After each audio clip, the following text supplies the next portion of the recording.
Pregnant or planning? Get holistic support with 9 and Beyond, your trusted pregnancy companion. There is no rule book, guidebook, there's no emotional parenting book, and that is a huge part of raising a child. Book knowledge, they can get anywhere really, but the emotional environment part, there's no book for that. And when you start talking about what are your ideas of parenting, that will bring other things for each individual to be more aware of what's going on within themselves. You should know what you went through with parenting. Maybe you feel like you're very conscious about things you do not want to do, but you may not know what is going on and where that is coming from. Have you really investigated what was going on? Remember, your parents didn't have a handbook either. They didn't know what to do. Therapy is for self-realization, self-development, and healing. Therapy doesn't mean you have a psychological issue. No, it doesn't. It's just that you need so much healing from day-to-day living the way we are. People that want to get in better shape, they go to a coach. People that want to have better teeth and a smile, they go to a dentist. People that want some kind of aesthetic change, they're going to go to a plastic surgeon. There is not the same stigma on that than there is anything to do with mental health, because they think that there's something wrong with you. There's nothing wrong with you. It's just refinement. You're actually being smart. Oftentimes, when something happens with a child, especially those things that trigger us as parents, your child is hurting, your child is crying because we don't want to see them suffering. It's too much for us. Oh, stop crying. Or you can be tougher than that. When you do that, again, the words there are sending signals subconsciously for the child. You're attaching crying as a negative thing. So they're going to start attaching negative elements to this. The other thing that it's doing too is that you're not allowing for that child to be seen, heard, or safe in that environment because you're just reacting. We have a lot of history with our own relationship with our parents, what we've learned, and sometimes we have to unlearn a lot to really be able to be the parent that we want to be.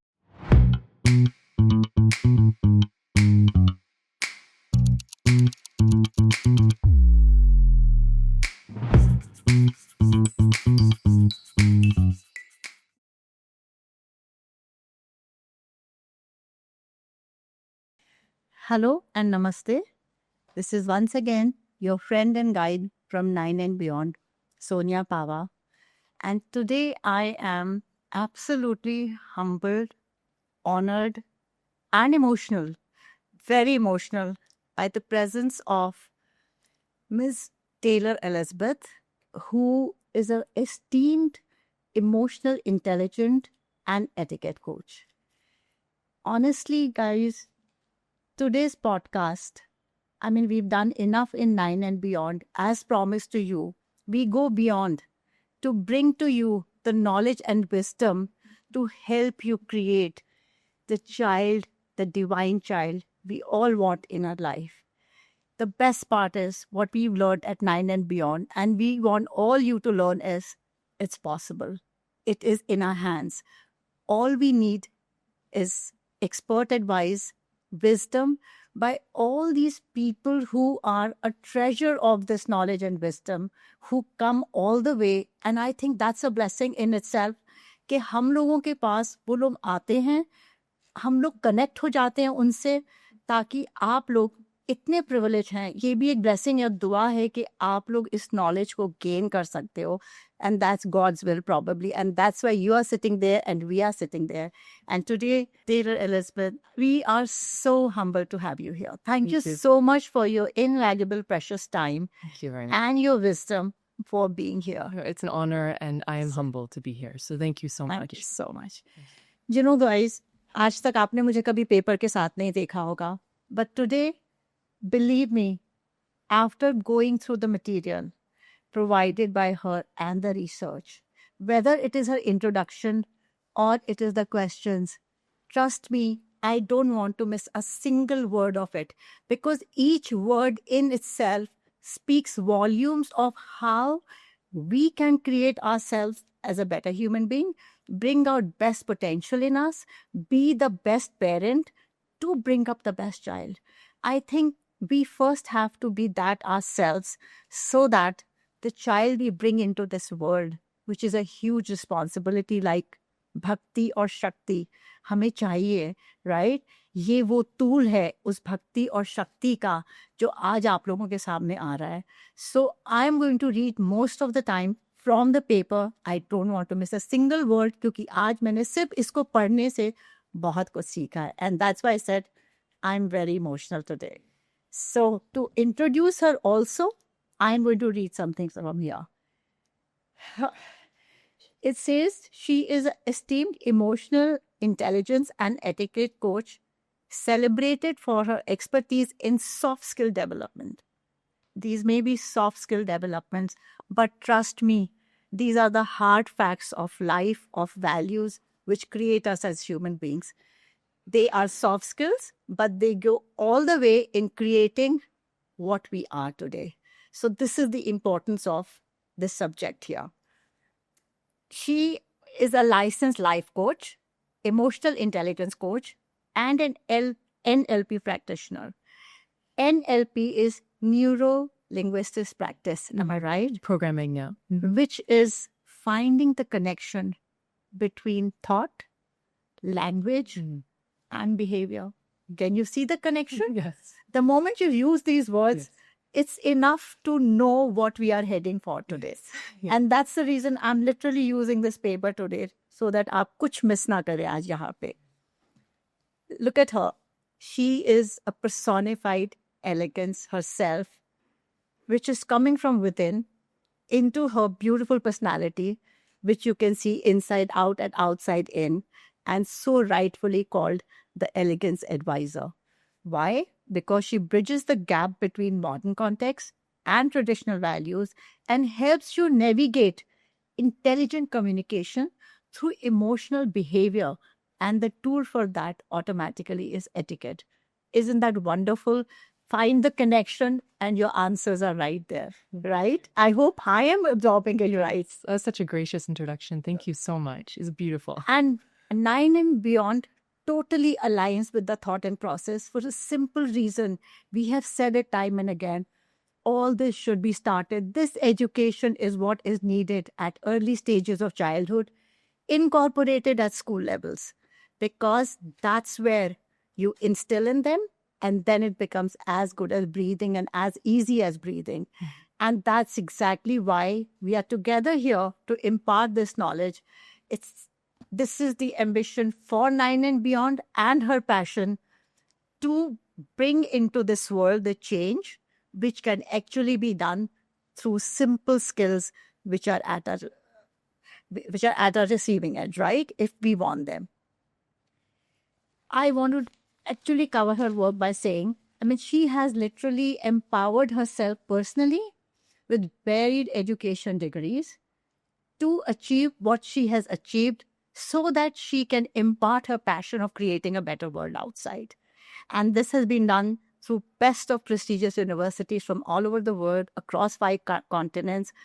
So like they say, इतनी knowledge gain करके जब वो आज आपके सामने आए हैं, तो प्लीज उनकी हर बात को ध्यान से सुनिए, उसको एब्जॉर्ब करिए. Promise by the end of the podcast, you will be thinking differently, like I am thinking differently today by just reading this paper.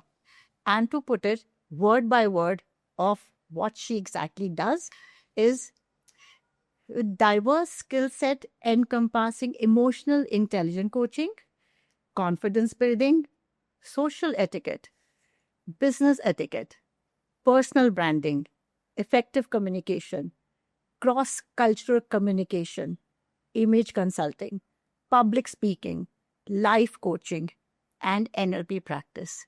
She continues to inspire and empower individuals worldwide to reach their fullest potential.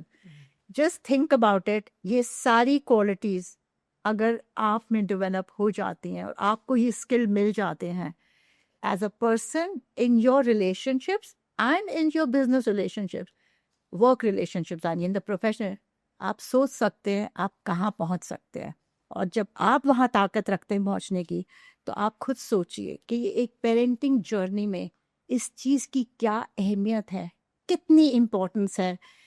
That if we are bringing a child into this world, which is a huge responsibility, then we must empower ourselves with this knowledge, with this wisdom, and create better beings.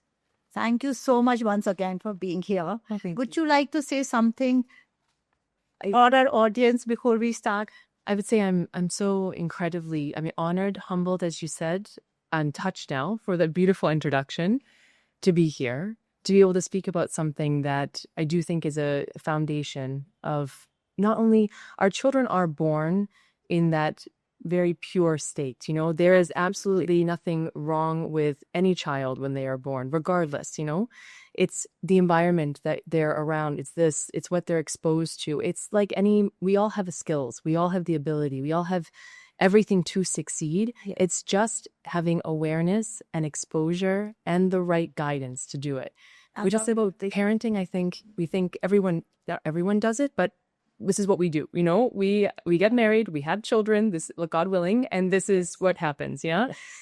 It takes a lot of consciousness when we are being a parent to get them through life, because they need to go to school, they need to be healthy, they need these things.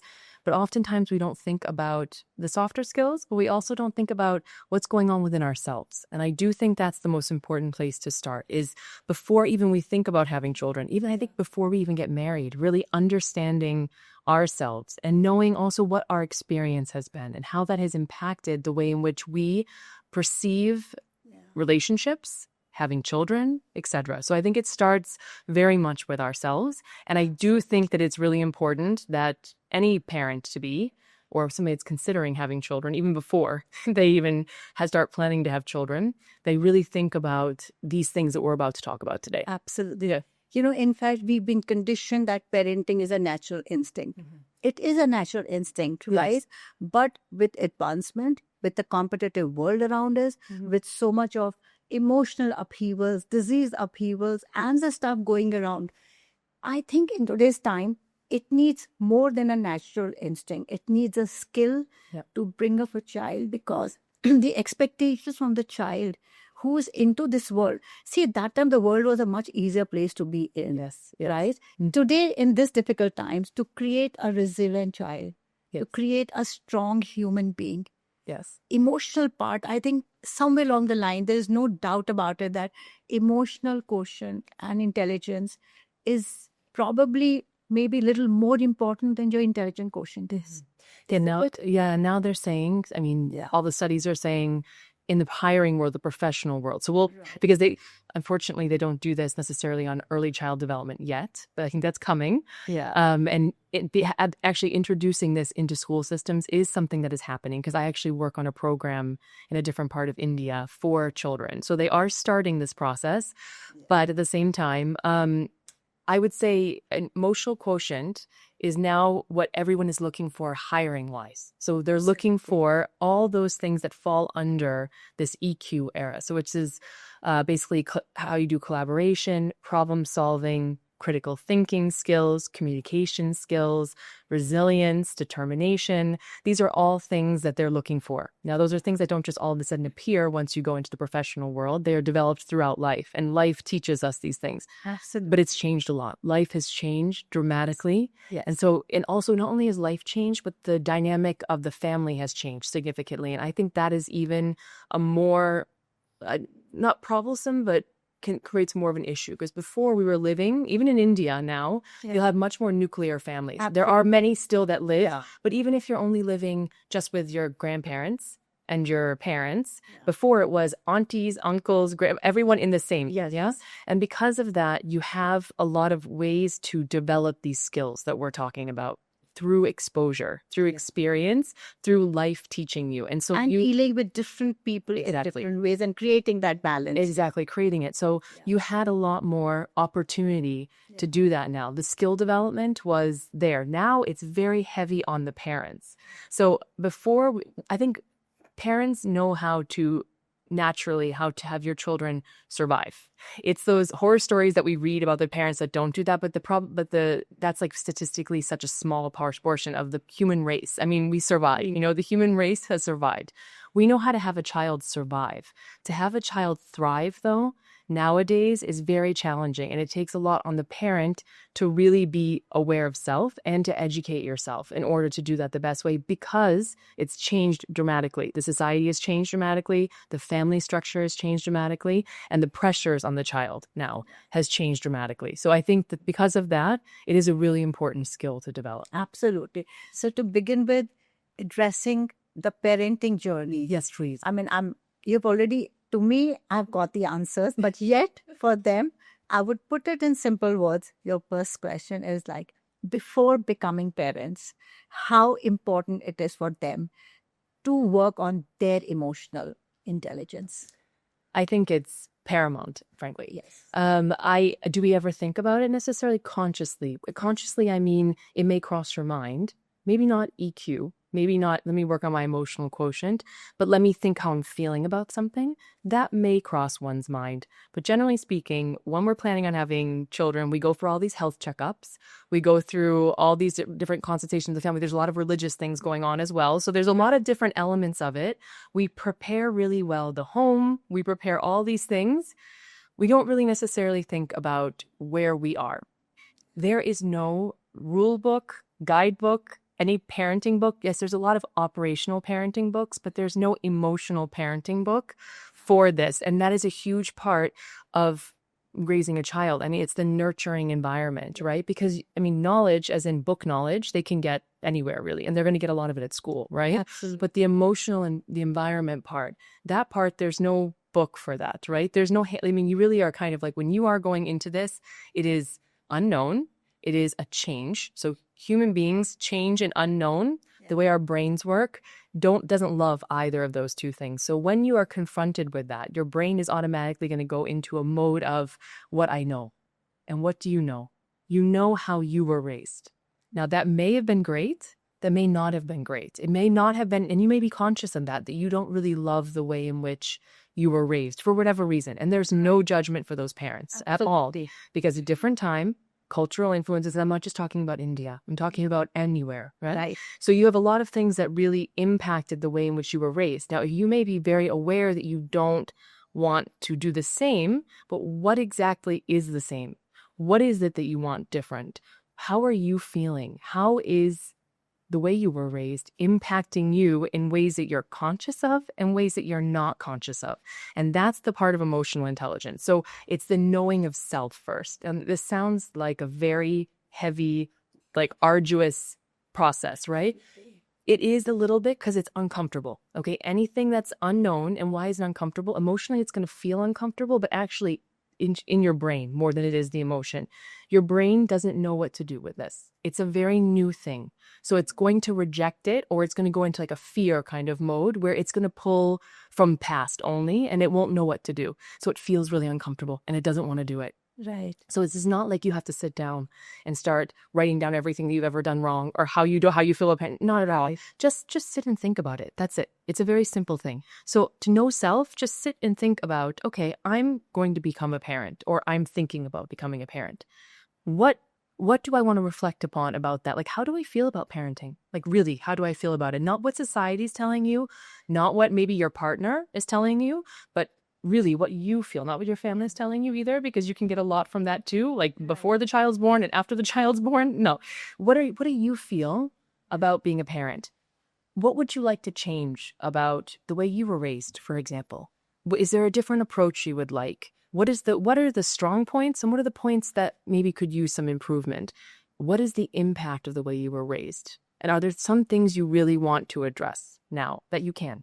Now, I say all of that because when you become a parent, as you know, some of those things get thrown out the window because it's a wonderful ride, but I'm a mother of a 9-year-old daughter. Right. I have 4 older stepchildren who I had the privilege of being able to support my husband and his ex-wife to raise. Right. So I would say, there, again, no rule book, so you don't know what's going to happen, but at least you can start to think about it. It's the consciousness. It's the fact that you already have started to think about that. Because when the child is born, you are going to be, a lot of new things are going to come in. First of all, there's the sleepless nights.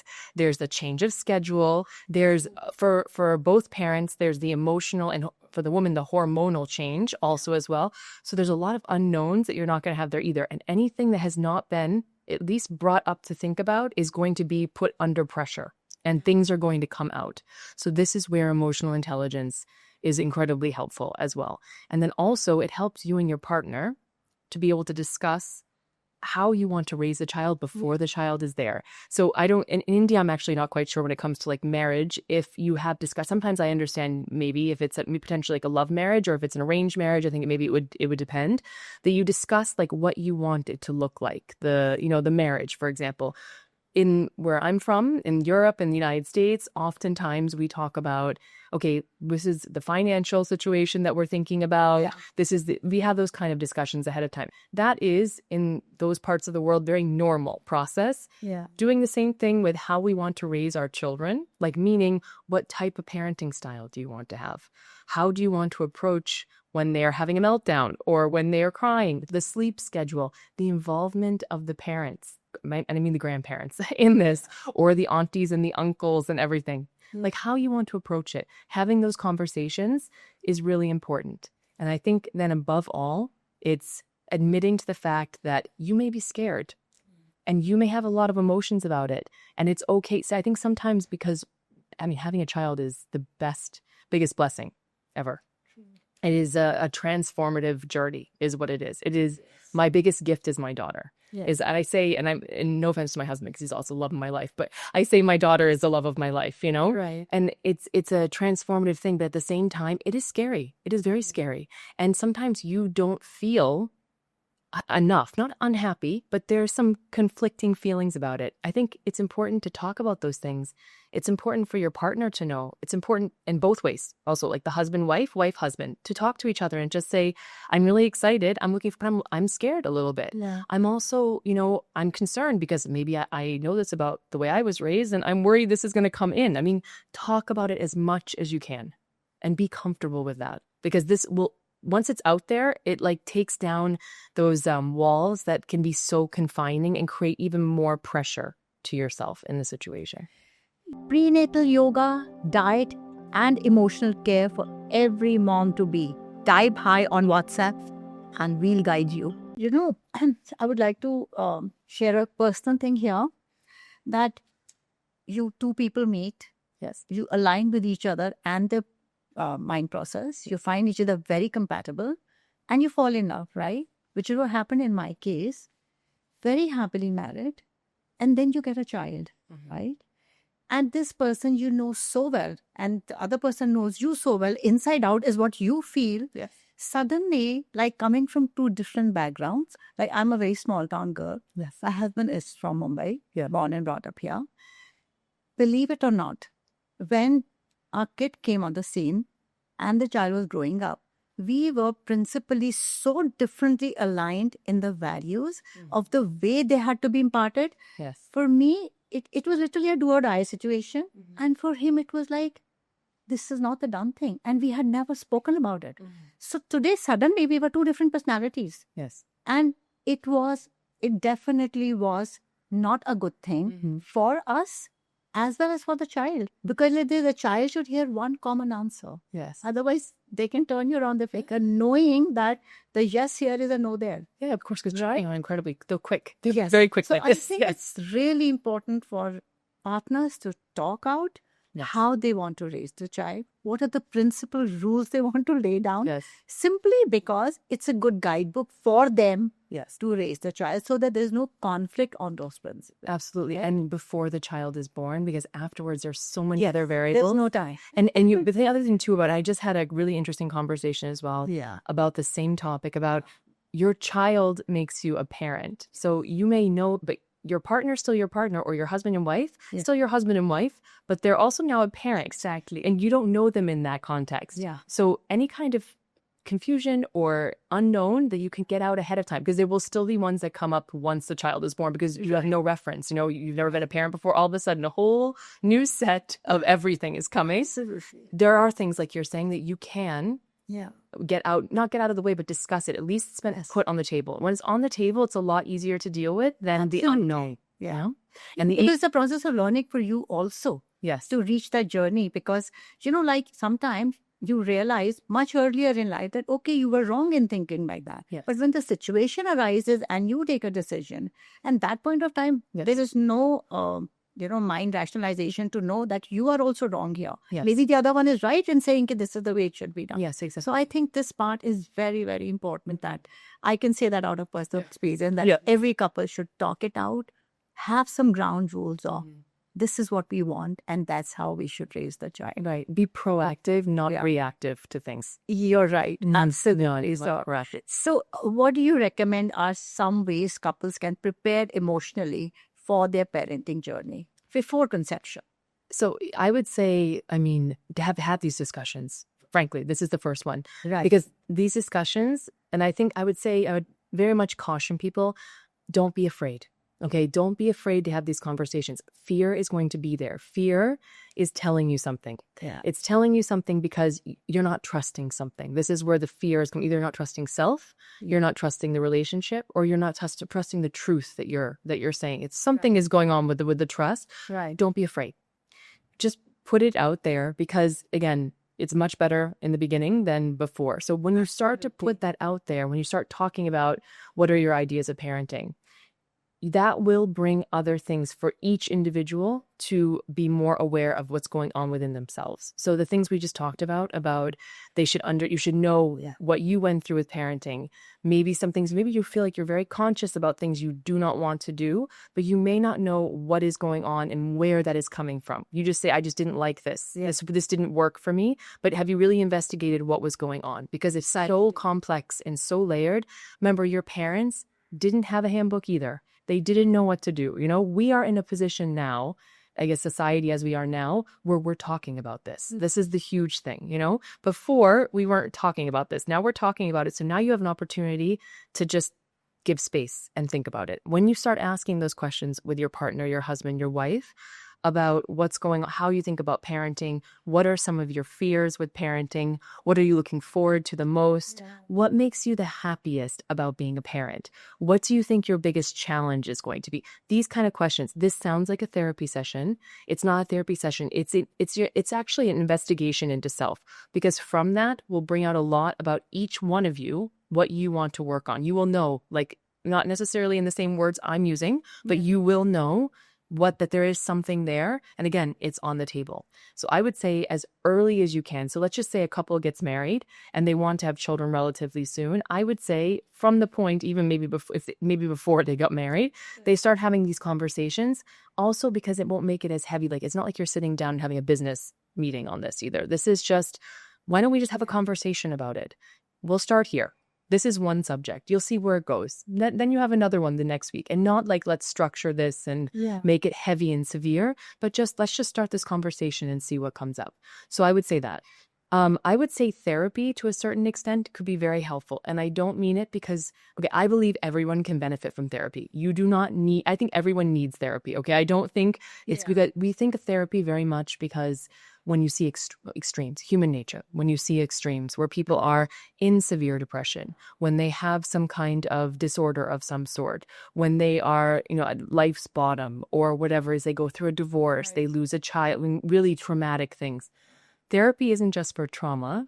It's for self-awareness, self-development, and healing, because we all have things to heal. Absolutely. All have things to heal. I would really want to repeat this. Please. Therapy is for self-realization, self-development, and healing. I think it's very important today's time to understand this for everyone. That therapy doesn't mean you have a psychological issue. No, it doesn't. It's just that you need so much healing from day-to-day living the way we are. It's just fine. Exactly. So for example, people that want to get in better shape, they go to a coach.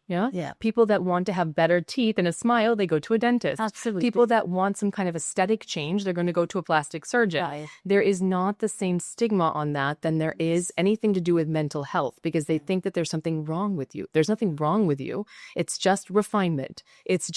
You're actually being smart. This is what I always give my clients the tip to be as smart as you can about things. And I don't mean conniving. I don't mean, cutting this kind of way, but just be smart. Be what is most resourceful to you. And don't be afraid to ask for those things. And asking for it is therapy sometimes. And it's not because there's something wrong with you or something is broken.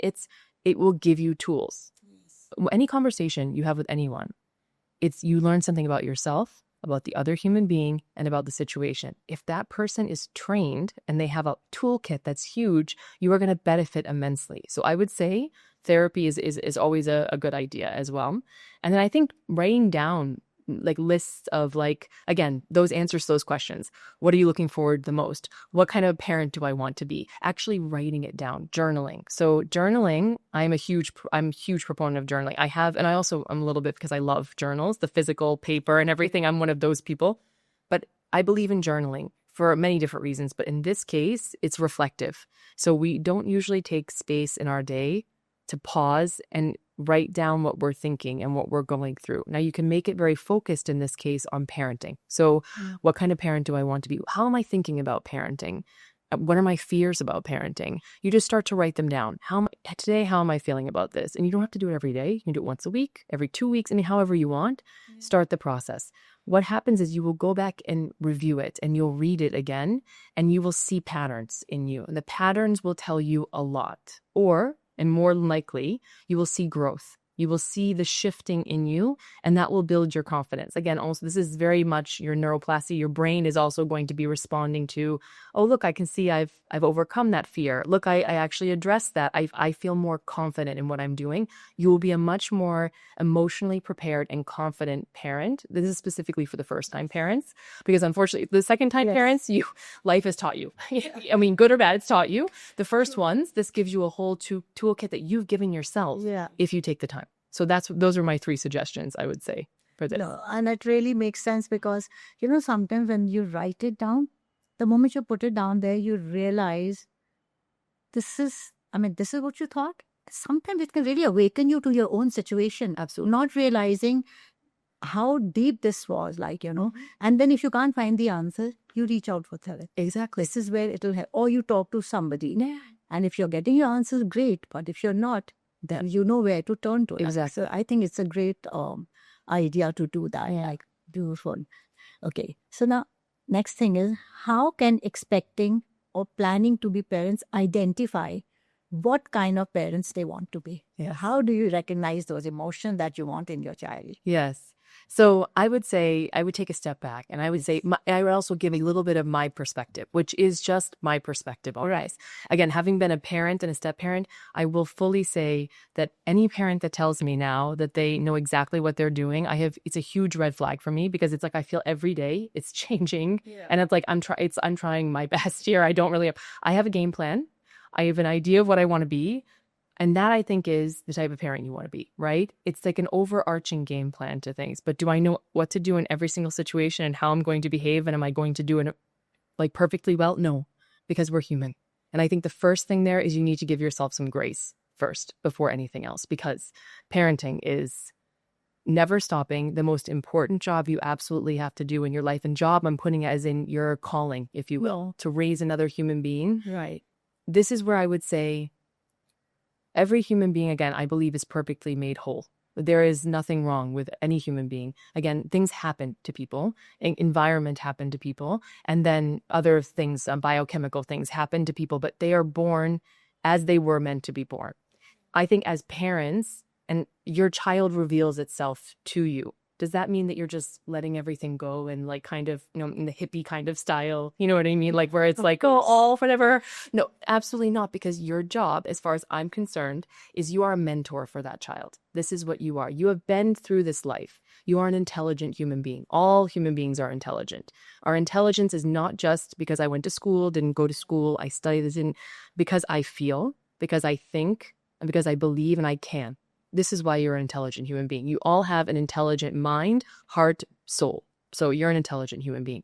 You are there. You've been through life's experiences.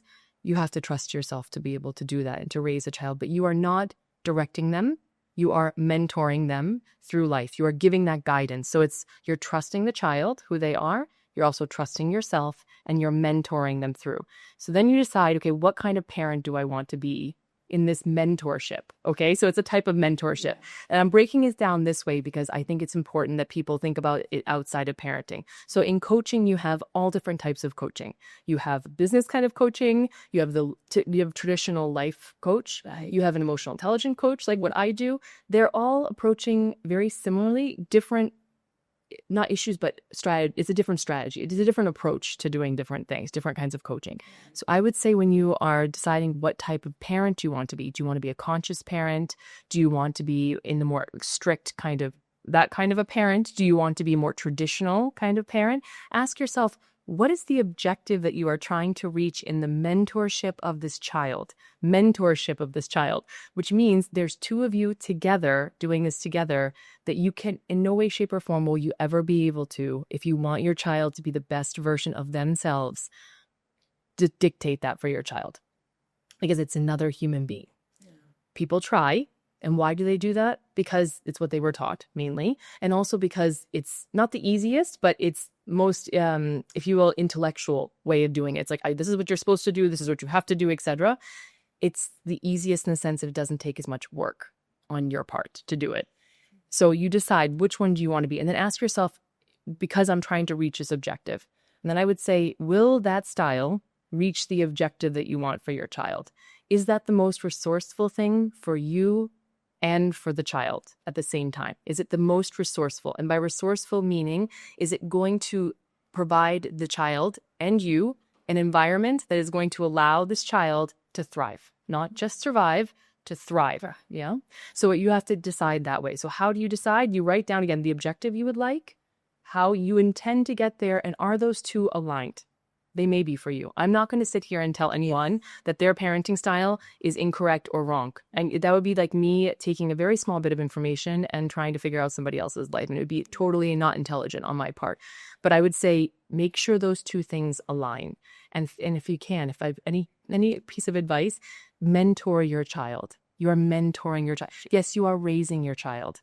But at the same time, you're really mentoring your child. You are guiding them as somebody that went ahead, as somebody that's intelligent and capable to achieve and to be the best version of themselves. But they are their own human being, and they actually are going to teach you a lot of things. That's a great thing about mentorship, is when you're mentoring someone, it's not a one-way street. It's a journey together, right? So if you think about it that way, I think a lot of things are revealed to yourself. Absolutely. I think the moment you say, look at the objective, what you want at the end of the road, it will automatically give you a mindset of what kind of parent you want. Absolutely. I think that's a very good point. And like you said, when you start mentoring them, you exactly know how to go about it. Exactly. Yeah. And it's like a combined thing. Yeah, absolutely. And trust, please, nothing else, parents, please trust yourself to be able to do it. You can do it, but just be conscious about it, which is everything we're talking about now. Yeah.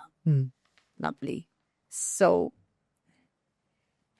in 9 and Beyond, I think our audience also by now really know that the emotional environment during pregnancy has a huge impact on baby's development, emotionally and neurologically, right? Yes. Whether it is your mental anxiety or it's stress, or for that matter, calmness, it kind of designs your baby's future behavior. We know that by now. We've done enough podcast. Yes. Yet, I would like to know your point of view on that. Yes. How, why, and what should be that? Okay, so I'll start with saying that the womb is the child's first environment, right? So this is the first environment they're feeling. Yes, there are studies that show that if a mother is very stressed, then the neural pathways of the child are developed in a certain way. Yeah. Also, raised cortisol levels in the body. If the child's exposed to significant and prolonged cortisol level, it will change also their health response later in life, potentially as well. Also, a healthy, happy, and by happy, I'm going to put that in quotation, but like a healthy environment is obviously the best environment for anything to grow in. I mean, anything. Take a plant, take a human being, anything. It's the same. You know, we want that. My biggest thing I would say is that we cannot, and I would say, I talk about this in parenting, but I talk about this in life in general. The only thing that we can control is really our reaction to things. There are so many things that come out, and this is basically emotional regulation within emotional intelligence, is we have all these variables outside of self that we have absolutely no control over whatsoever. Life happens in a certain way to us. How we respond to it determines the outcome of that. In this case, very directly because of the child, right? So what I want to say is, if a mother is unfortunately in a situation where there's a lot of stress, like for example, you had a death in the family while you're pregnant, your partner has lost their job, for example. This is a lot of stress you cannot control. Those kind of major traumatic life stresses, your ability to react to how you decide to react to it is the most important. So the first thing I would say is that don't resist how you're feeling about anything in general. So if you are stressed about something because you feel, you have grief. Grief is a very heavy and very arduous journey. It's a journey, right? So actually grief is not an emotion. It's a journey itself. Grief has many emotions in it, Right. but it's a journey towards healing. So I would say if you are going through something difficult and you're very stressed or whatever it is, just don't resist it. That's the first thing to help yourself, is that it's okay. You are sad about this. You are stressed about this. The more you deny this emotion of yourself, the more you're internalizing it. And the more you're internalizing it, the more you're not allowing yourself to process it. All of our emotions come from the way we think about things. So oftentimes something happens and you have an emotion. Like, for example, anger. We're going to talk about anger because anger is a very difficult, not easily understood, but acknowledged, recognized emotion. You're very angry. You become very angry about something. If you're able, because you're angry about something, you have this feeling, if you're actually able to just let it pass and not hold on to it, then you're able to process it and get better. Now, where does the anger come from? You think it's just the feeling, and then you have an outburst, or you have a feeling in the body, or you get really upset and frustrated, and therefore it's your behaviors coming from this feeling, but it's actually coming from a thought. So what is that thought, right? So for example, if let's say somebody's in an unfortunate situation where their partner is doing something that they're really unhappy with, okay, that's really not supportive of their relationship or the future family that they're building together. They're angry about something. So the anger is going to cause a reaction. The reaction is going to cause an outcome. The outcome in this case is also going to affect the child because you're pregnant with the child. What do you do in that case? Sit and think about, where exactly is that feeling coming from, the anger? It's coming from some thought you're having. Now, the thought is where you're able to take control and decide, I want to feel differently. Does that mean you're going to feel great about it? No. It just means you're going to take a break from the feeling and say, I know I'm feeling this way. I'm not going to resist it. I'm also not going to react to it. And I'm going to give some space and think about where this is coming from. Is it because, I'm so disappointed that this happened? Am I so frustrated that this happened? Am I thinking my life is about to fall apart? That's a usual one. Tragedy is coming, or is it something else? Once you have more clarity on that, the feeling will shift significantly. The feeling will shift because you will feel more empowered in your ability to do it. By your feeling shifting, your behavior shifts, which means your cortisol levels, everything's going to start going down, and in a more healthy environment. It may not be a totally calm, happy environment, but it's a healthier environment. Why I'm talking about this? Because these are the kind of profound, deep feelings that can affect the child and development. I'm not talking about because everyday things you get frustrated because the line in the grocery store is really long, or somebody cuts you off in traffic. Those ones come and go. These are the profound ones. These are the ones that I think people really should be aware of, that it can impact. I'm not saying will, because it's not 100%, but can impact because of the nature of what happens with that emotion. It's you decide because of the thoughts to hold on to it. And when you're holding on to the emotion and you're not really fully processing it, that's when you're staying in this elevated cortisol levels and this not so great environment for the fetus, potentially for the fetus. True. No, it's very important to recognize the real thought. Yeah, the real. Because while you're talking, I'm thinking, yes, that when the real thought gets identified, it kind of gives you a line of action to act on it. And it's going to take care of it. Exactly. Yeah. Okay. Otherwise, it's just reaction. Exactly. It's not a response. No. You cannot get it. Yeah, exactly. When you think about things, because the thing is that we like to say that we think about things, but we think about things like maths or calculating something or planning our next, what we have to do this week. We're very okay with thinking about that, but actually thinking about your emotions is so much more important because that impacts everything else. It actually will impact your ability to do all the other things. So when you think about something, exactly like you said, you take control over it, if you will. It means that you are making a choice versus just having a reaction to something. And it's really powerful.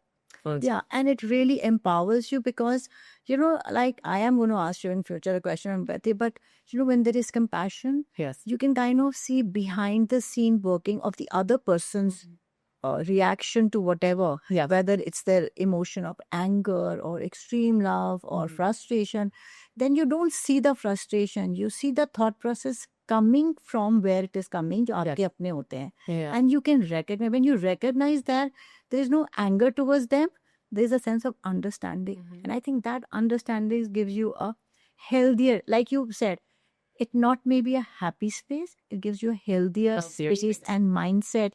And I think first time in life today, I am learning a new principle that a happier state of mind can be achieved when you have a healthier state of Healthy. So first we should try to get a healthier state of mind. I think happiness will be the side effect of Yeah, exactly. Exactly. I think we all I think it's like an eye-opener which I am learning here sitting today, that yes, the healthier mindset you achieve for, am I right? Yeah, the Happiness will be the side product. absolutely. Yeah, I think we all work so hard towards the objective of happiness that actually we should be going towards healing and health. Because we all have some healing to do of some sort, different degrees and levels. And people hear that, it's like, oh no, I'm fine. Yeah, of course you're fine. You're absolutely fine. But we all have some kind of healing to do to get to that healthy space so that you can have the happiness, the contentment, the fulfillment, all these things that we see as objectives, but they're actually as a result of being healthy. Yeah, so that statement, find your happy. No, find your health. Find your healthy. Yes. Yeah, and what it You looks will like for find you. you happy automatically. Yeah, you will find it, absolutely. You don't have to find it, it will find you. It will find So you. much. You're welcome. This is like really something great. Okay, now I come to the most emotional part. When I was going through this question, and I was like, okay, talking about the emotional regulation in parenting, what does it look like? I thought this question was in itself, I mean, it was speaking volumes Yeah. in the parental journey. Yes. Yeah, emotional regulation in parents. Okay, so I think our children, let me start over. Our children are looking for us not to be perfect. Okay, our children are looking for us to be compassionate, to be loving, and to set the real sustainable example for them. Something that is going to be healthy for them. That's what they're looking for. But we want to be perfect for them because this is our most important thing. You know, it's our most important gift. It's our most important project. It's our most important anything, right? Our children are our most important everything. There's nothing more important than that. So we want it to be perfect.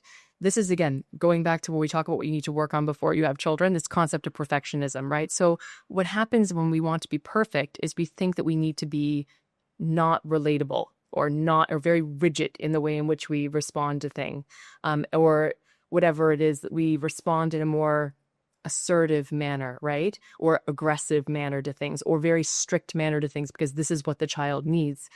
When we don't do something right, we don't feel comfortable in admitting that we too make mistakes, because we do too make mistakes. And this child throughout their life will also make mistakes. And the mistake is the biggest opportunity for growing, learning, and potentially connecting with another human being as well. This is a part of the journey of life, right? But we deny that almost from our children. So for example, when, you do something wrong, for example, like the child, it does something and you scream at the child or you yell at the child, because why? You're a human being. Yeah. You are tired. You are overworked. You are frustrated. You are human and you are not perfect. And that is a good thing. You are not perfect. No one is perfect, right? Right. But then we try to model something like the child, like we are perfect, and that's what the child's supposed to see. And so it's like when it happens and you yell at them, that's just the way it is. And like, this is what you do. This is how you communicate with the child. So there's not any emotional regulation there. How do you emotionally regulate? Emotionally regulate is you say, okay, you know what? I know where I am right now. I'm tired. I'm overworked. I'm exhausted. I'm frustrated. I'm maybe partially annoyed with my child because I'm human. I know how I'm going to respond. This is where EQ and being aware of self is so important. I know that when that child, because you know your child, is going to come home and they're going to ask for this, or you can kind of see the questioning that are coming, you know you're going to snap at them. You know that you're going to yell. So what you do, and this is what I've done with my daughter, is I say, Mommy is a little overwhelmed right now. I just need a little bit of a break. May I have 5 minutes? I've been doing this with her since she was old enough to understand, but young enough. Now she does it to me. So I see that it's working because I'm like, good, I'm giving you tools. I'm giving you skills. This is the emotional regulation part, because I think you said that you were getting emotional about it, because what we do as parents, even when we have been successful parents, and you're a successful parent when you've raised a child that is able to thrive, is healthy, is happy. I'm not talking about your child is an astronaut, or your child is leading the country, or your child is the next billionaire or whatever. No, I mean, you have raised a whole and complete human being. That is a huge thing to do. What happens with parents is, because we, especially mothers in particular, we never feel like our job is ever done and it was never done well enough. We always feel like it was never done well enough, right? And so you go back through your life of all the different times that you yelled or you screamed or you didn't handle something, because now that you've been through it, you have a different consciousness, you have a different perspective. So what you can do is, while you're still in that, still raising that child, you can show that you are valuable, that you are a human being, that you need space to be able to do it. You need some time to be able to do something. The other thing too is, I think acknowledging when you have made a mistake to something is actually really good for you and for the child as well. So for example, asking for that space, the child it's too much or overwhelmed. You know where you are. I just need 5 minutes. Please, can I just have 5 minutes or whatever? I just need, and remove yourself. So before it even happens, if it does happen, repairing is a huge part of this. So you acknowledge that you didn't handle that the best way possible. These were your intentions. Your intention was this. You didn't deliver it quite right. That next time you will do better. Yeah. You're not giving anything. No, people are like, yes, but the child will. No, you say that your behavior was not correct. My response to it also wasn't correct. My intention was because I'm concerned about your behavior for this reason. Next time I will do better. I would like to hold you also to the same level that you will also do better next time. Right. So this is how you use these tools yourself to try to better emotionally regulate yourself in future. The other thing too is, give yourself some grace.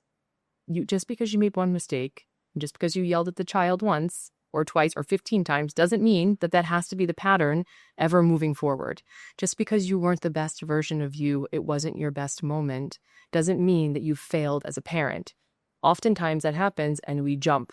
And what does that do? It creates a negative cycle in our brain, a negative way of thinking. It's a weight on us that's not helpful for the relationship. And the child feels it, you feel it. So just give yourself some grace. Take everything like this as a learning experience and make a choice. So it's awareness, consciousness, and the choice. The awareness is, this wasn't what I wanted to do and that wasn't the best. Consciousness is, I actually can change this and I will decide to change this. And the choice is, next time the behavior will be different, because, or at least I'll try. You try. Maybe it doesn't work. Next time, try again. And this is a trial and error, I think also the child will see you're trying, and that's really important for building that relationship as well. And in both, the child will also see that parents make mistakes and that they have to emotionally regulate, and they will learn that, because there's no perfect parent, there's no perfect child, there's no perfect human being, but you're showing them and giving them the tools to be able to do it. And that's huge for that child as well. In the same context, what I learned, another valuable lesson in one of the podcasts was, when you change the narrative for the child as, sometimes your child is a different individual and a human being. Yes. Who believes in his own set of values and whatever he has developed or she has developed. It says, I may not agree with you, but I understand. I understand you, yeah. So it's okay. Mm-hmm. This is the way you want it, fine.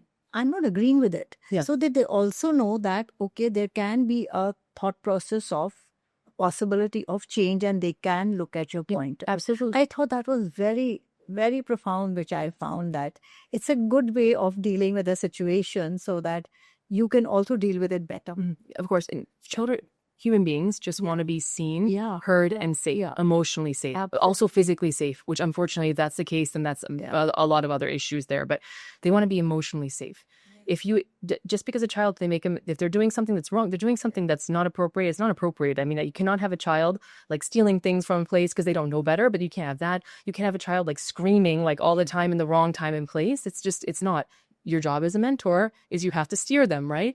But if you acknowledge, I know that you're frustrated about something. I know you didn't mean it to come across that way. That wasn't the intention. I understand you have a lot of energy right now, but this is the way I'm seeing it, whatever. This will also help you because, first of all, you're giving space before your reaction. And you're also acknowledging the child. They will feel seen, heard, and emotionally safe. that will also take the whole dynamic down emotionally, the emotional levels down.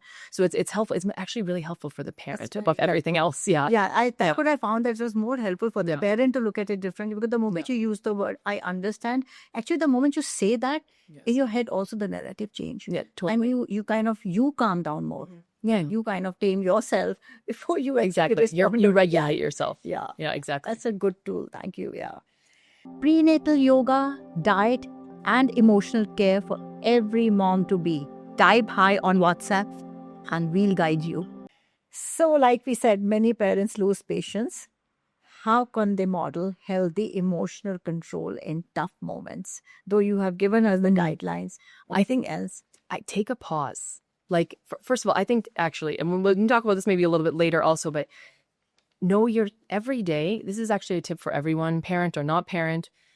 How are you today? Like, have you really given, it's about maybe 10 seconds. So just ask yourself, how are you today? Because you're going to wake up some mornings not well. You're going to wake up some mornings tired or drained or whatever it is. There are tools, which is for a totally different podcast, about how to reset your mind and your mindset on that. But you know where you are, because where you are is where you're going to react from. And it's also how you're going to see things. And it also means that you'll be triggered. And I'm using that word really lightly here, because a trigger is anything that's going to have a reaction, that's going to create a reaction within self. We'll just define it as that. So you're going to be triggered sooner, quicker, and easier if you are not in a great starting place. So first, before anything else, and this is good for any relationship, child relationship, marriage relationship, work relationship, know where you are. Because once you have awareness of that and you have consciousness of that, then that will shift. Just knowing it, just being aware of it and giving it space will tell yourself, because you're intelligent. Again, everyone out there, you are intelligent. You have to trust yourself to do this. Give yourself the space. By asking yourself, how am I today? Knowing you're not great, you give yourself the space. It's already a pause. So I know I'm going to be more cranky today than normal. I know that my child is like going to, Shiv is going to bother me more today than normal. You know what I mean? I'm going to be, not because of the child, but because of me. So then the space, you're doing that. Pause. Something happens with a child, it's going to feel like an eternity, but actually 4 or 5 seconds, because again, we're all intelligent. Your brain can work, but allow your brain to work. Don't react. Remember the thought process. So if you give yourself about 5 seconds, then your brain can actually understand better what it's thinking versus just reacting. This, for example, is if you feel as a parent, and from an emotional regulation standpoint, where I wish I hadn't said that, or you have a child that's very intelligent. And by intelligent, I mean intelligent as in they also like to push the envelope a little bit. They like to push a little bit more. They come back with you with another alternative to what you're saying, which actually is it will reach the same objective, and it's as intelligent as what you're offering, right? If you give your mind some space to say it, then whatever you did say first, it's not that you'll still have this other idea that your child's giving you, but probably you would have framed it differently enough that either they would have bought into your idea, the first part, or when they would have said it where it's more of a discussion versus an argument. You're setting the tone of it. Yeah. So meaning you say something, your child says something, you're frustrated and angry, you react to it. So you say, well, that's just not the way it is. That's just a silly idea, or that wasn't very, what are you doing? You're always doing this. Why are you doing this kind of thing? That's the reaction. Take a 5-10 seconds if you need. Pause, think about it, and think about what exactly do you want to communicate here? Your brain will do it. I know it sounds like this is like, oh, I don't have 30 minutes to sit there and think about how I'm going to react. It's much faster than that, but you have to train your brain. You have to give your brain space. The first thing is space and time. Second is think about it and be like, no, actually, how do I want to approach this? And then you approach it smartly. So then at least, even if that child's going to come back with a second, third, fourth option, because you know your child, at least it'll be a discussion where they'll feel seen, heard, and safe. You will feel more grounded and not just reactive, because you aren't just responding. You are actually thinking about it. This is one thing to do it. Being really, again, aware of our words. So words have worlds behind them. You could be both speaking the same language. This is NLP, a lot with NLP, but you could be speaking the same language. It's not two different languages. You use one word, that word means something different to another human being. Every word carries a different weight for each human being. And that is only through their own experience. And and each one is like a fingerprint. It's all different. So be wary of the words that you're using, because the words can have a significant subconscious impact that the child isn't even fully aware of, and you as well. Oftentimes when something happens with a child, because especially those things that trigger us as parents, as like mothers, fathers, your child is hurting.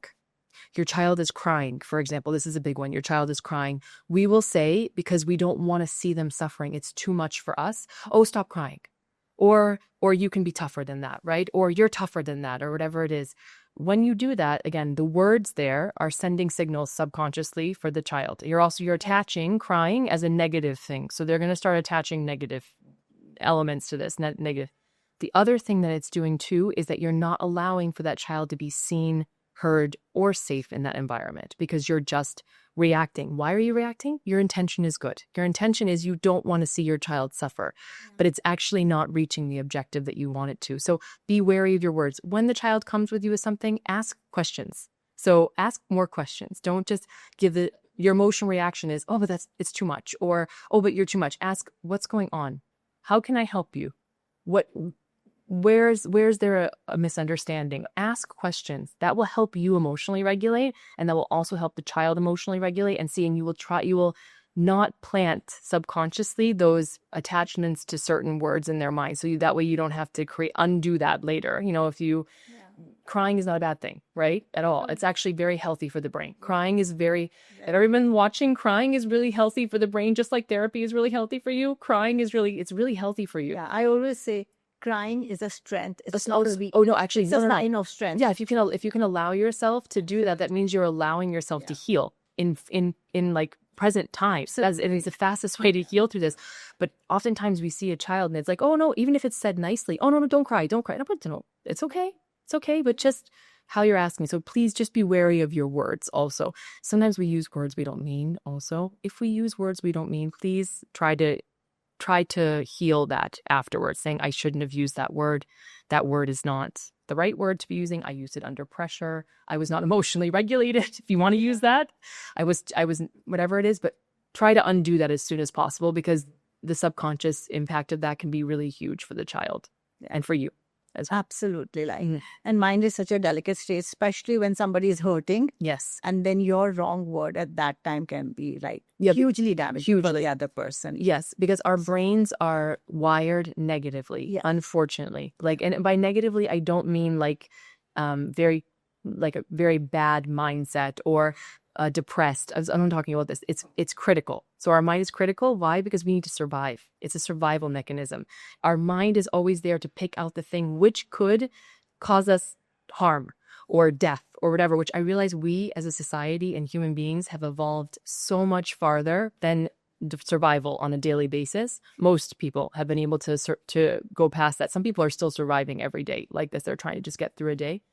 But our brains have not changed that much, where it's still thinking that. So what happens is something is negative. It happens something negative. It will be stored in the back of the mind so much stronger. So when something happens in pain, something happens in loss, in anger, in something negative, your brain is going to hold on to it so much stronger. Just like it holds on to 5 more negatives, it takes 5 positives to get over 1 negative, because the brain's wired that way.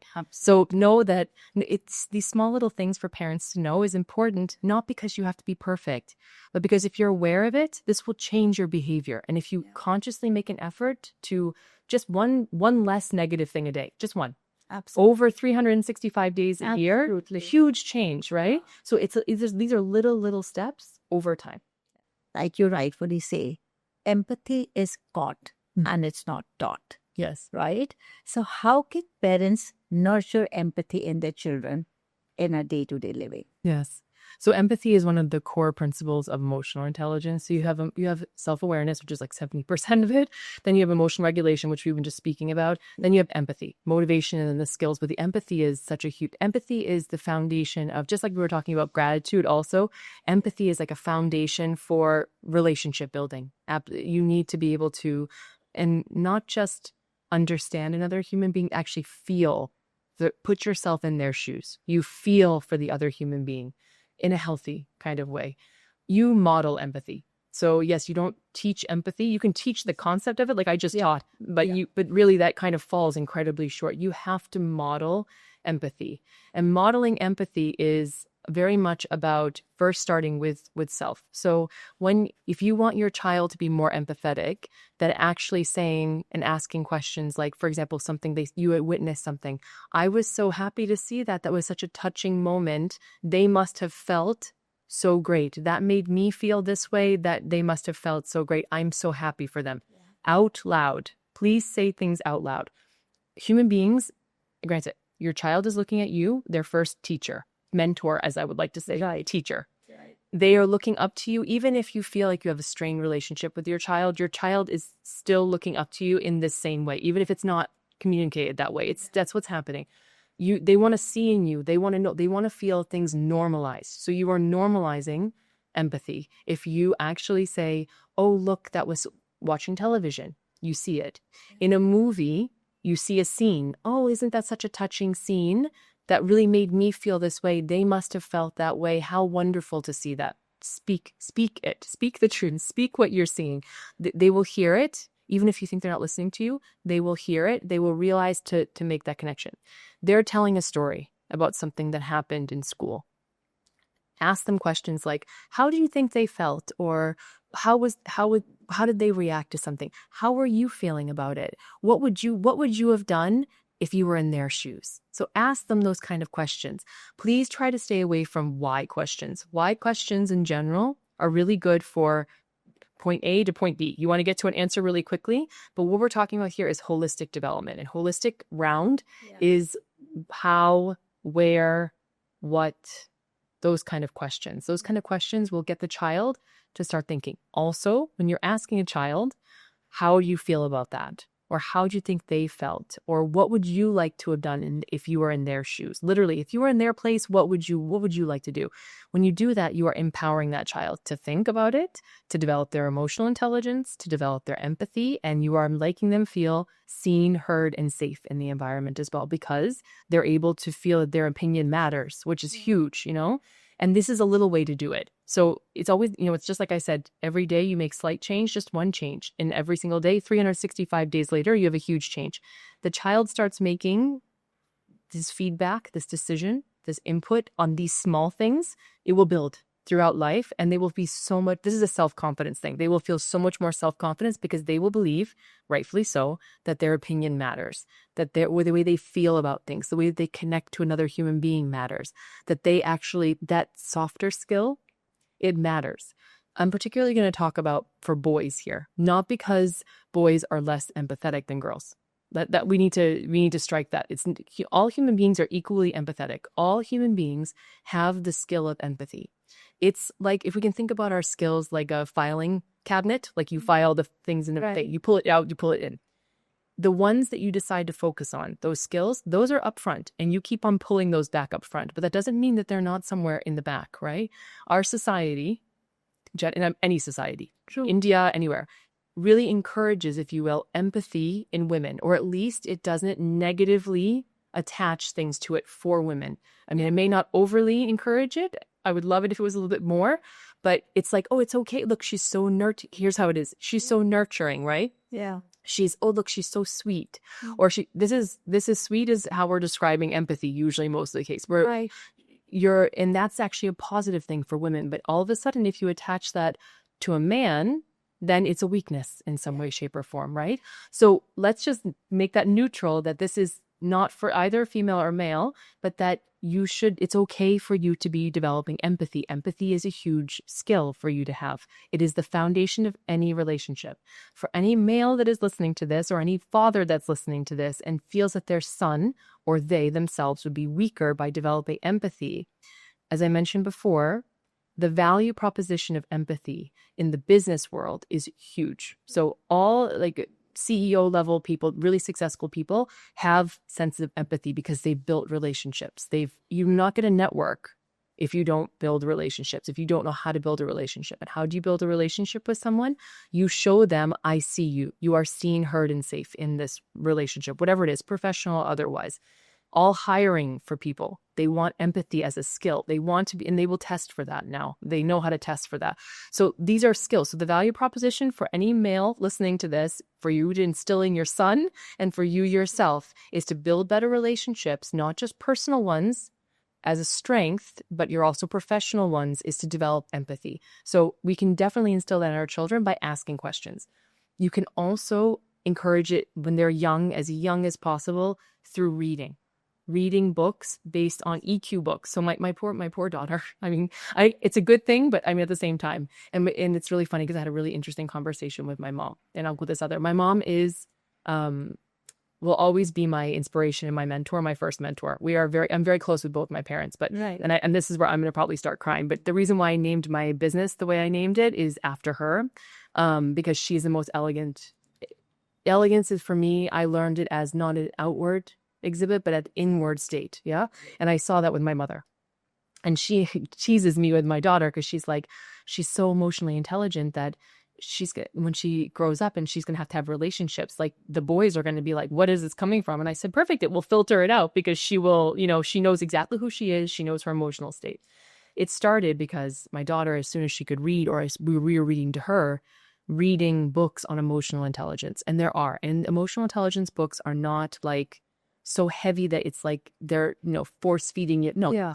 it's like, for example, books like The Last Stop on Market Street is one of my favorite ones. And it just teaches about empathy, particularly about empathy, how to be a lion. For example, lion, fierce, big, strong, but no, it's the empathy behind it, right? So these are some books, but there are so many books and resources. Just start having your child read those books and you read them to your child. Basically, This is a great. virtue-based stories is what you're talking Yeah, about. exactly. Yeah. Like stories on kindness, stories on... Exactly. These are all emotional intelligence books. These are, I mean, we don't really call them other things, but these are what they are. They're develop empathy, develop social skills, to develop kindness, to develop all these different things. So that's another way to do it. Modeling it, talking about it, identifying it, asking questions. These are the best ways, but modeling it is by far the most impactful way. Everything in life, if you're modeling it, just like, you don't want what your parents said you don't want to do. Yeah. Flip that upside down, then be what you want, be what you needed from your parents, and especially in this area.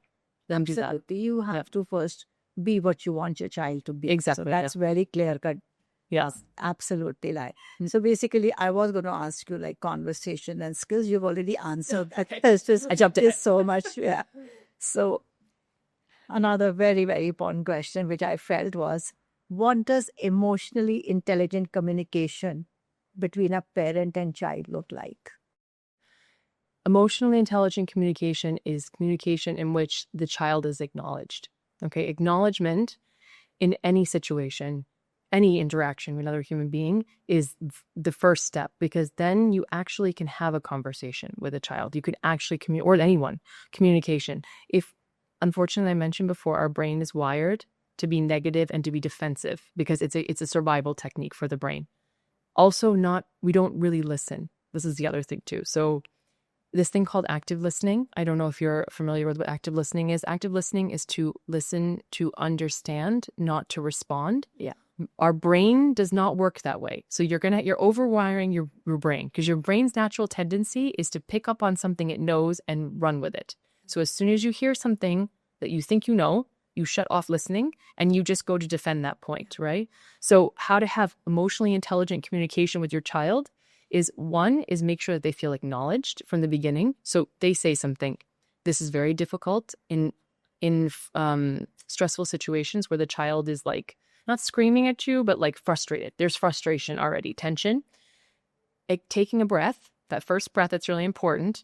Calming yourself down, thinking about how you want to respond, and acknowledging them. So let's say that the child doesn't want to eat their meal and they want to just eat dessert, right? Because maybe the older people are already having the dessert, or they had something different. This is very common with kids. So if you just say, okay, I understand that you're not happy about this. Acknowledgement. I understand that this is frustrating for you. Yes, you can be mad about this, but you cannot throw your plate. Yes, you can be mad about this, but you cannot hit your brother or sister, right? Yeah. Yes, you can be mad about this. Yes, you need your space and time, which I'm going to give to you, but you cannot talk to me, for older children. Speak to me this way. just this, etc. I'm going to give you space until we can discuss this. Acknowledgement, right? It's also allowing you to hear everything that's coming for you, active listening skills. Because what happens is you hear something, like, for example, your child, especially your teenage child, coming at you with, oh, but this and this and this. Your brain is going to go, nope, that's it.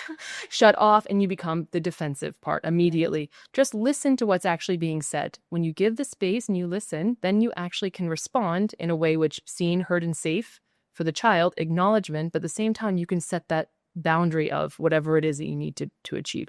So that is emotionally intelligent communication, where the other person feels acknowledged, the child. Same time, you are not necessarily giving in to everything, but you are creating a healthy environment in the communication, and you're actually listening to what's being said. If you also acknowledge them, they will hear what you have to say. Yeah. They are intelligent. Your child is made perfectly whole. They are intelligent. You are made perfectly whole. You are intelligent also. You just have to allow both of those two things to work. You have to allow yourself to be intelligent. And that's what acknowledging the other human being does. And that's what you giving yourself space before you respond does. So basically, listening with empathy, yes, will give you the emotional communication between the child. Exactly, yes. Actually, for any relationship, if you ask. Any relationship. I think success in any relationship would lie in this very basic principle of being heard. Yes, being heard. And being listened to. Yeah, exactly. Why it becomes tricky with children is because we have a lot of history with our own relationship with our parents or what we've learned. And sometimes we have to unlearn a lot to really be able to be the parent that we want to be.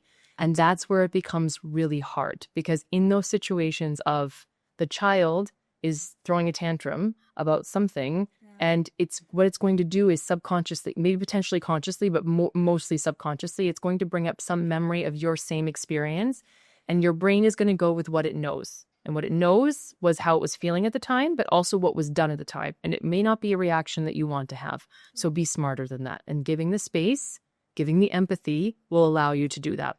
It's just acknowledgement of, you're trying your best, but you're also not coming into this just in that moment. Nothing is in a vacuum. You're coming into it with everything else. So give yourself grace, give yourself the tools, give yourself space, and acknowledge the other child, the child in a conversation. Perfect. Okay, so now that is what we come to, building resilience and boundaries. Yeah. Yes. Honestly, this is leading to exactly that situation, that how can parents help their children build resilience without being overly harsh and overly protective? Yes. And this question impacted me so much today when I was reading it, because I went back into my time and I'm like, I was a strict disciplinarian. I definitely cross borders, which I realized today. Yeah. All my children are grown up and adults, and I'm like, in building that thing, I think I was harsh. And that really made me emotional today. Yeah. Well, you felt that is a very common feeling. Very, very human, very mom. Maybe all moms feel this way. All moms feel this way. All dads feel this way. You and me, because you're looking at it differently. You're out of it now, right? But then you were in it. Yeah. And you have successful children that are alive and they're thriving. So you did something right. Yeah. So give yourself some grace. Yeah. That's a good consideration. You must have done something right. You had to. Not even must. You did do something. It really hurt me today morning that when I read this question, I was like, it really hurt me. Yeah, I'm sure. The thing about that is that I think also tell yourself you have to, the language, this is an NLP thing as well. The language that you use with yourself is really important. So it's not that you must have done something right. You did do something right. You need to take ownership of that, because you definitely did something right, for sure. You did many things right. And those things that didn't go as right, it's because you didn't have all the tools to be able to do it. And also because you're human and nobody's ever going to do everything right. There's no book, remember? So how do you build resilience in your child? Resilience is necessary. Okay. Resilience is basically one of the fundamental foundations of success.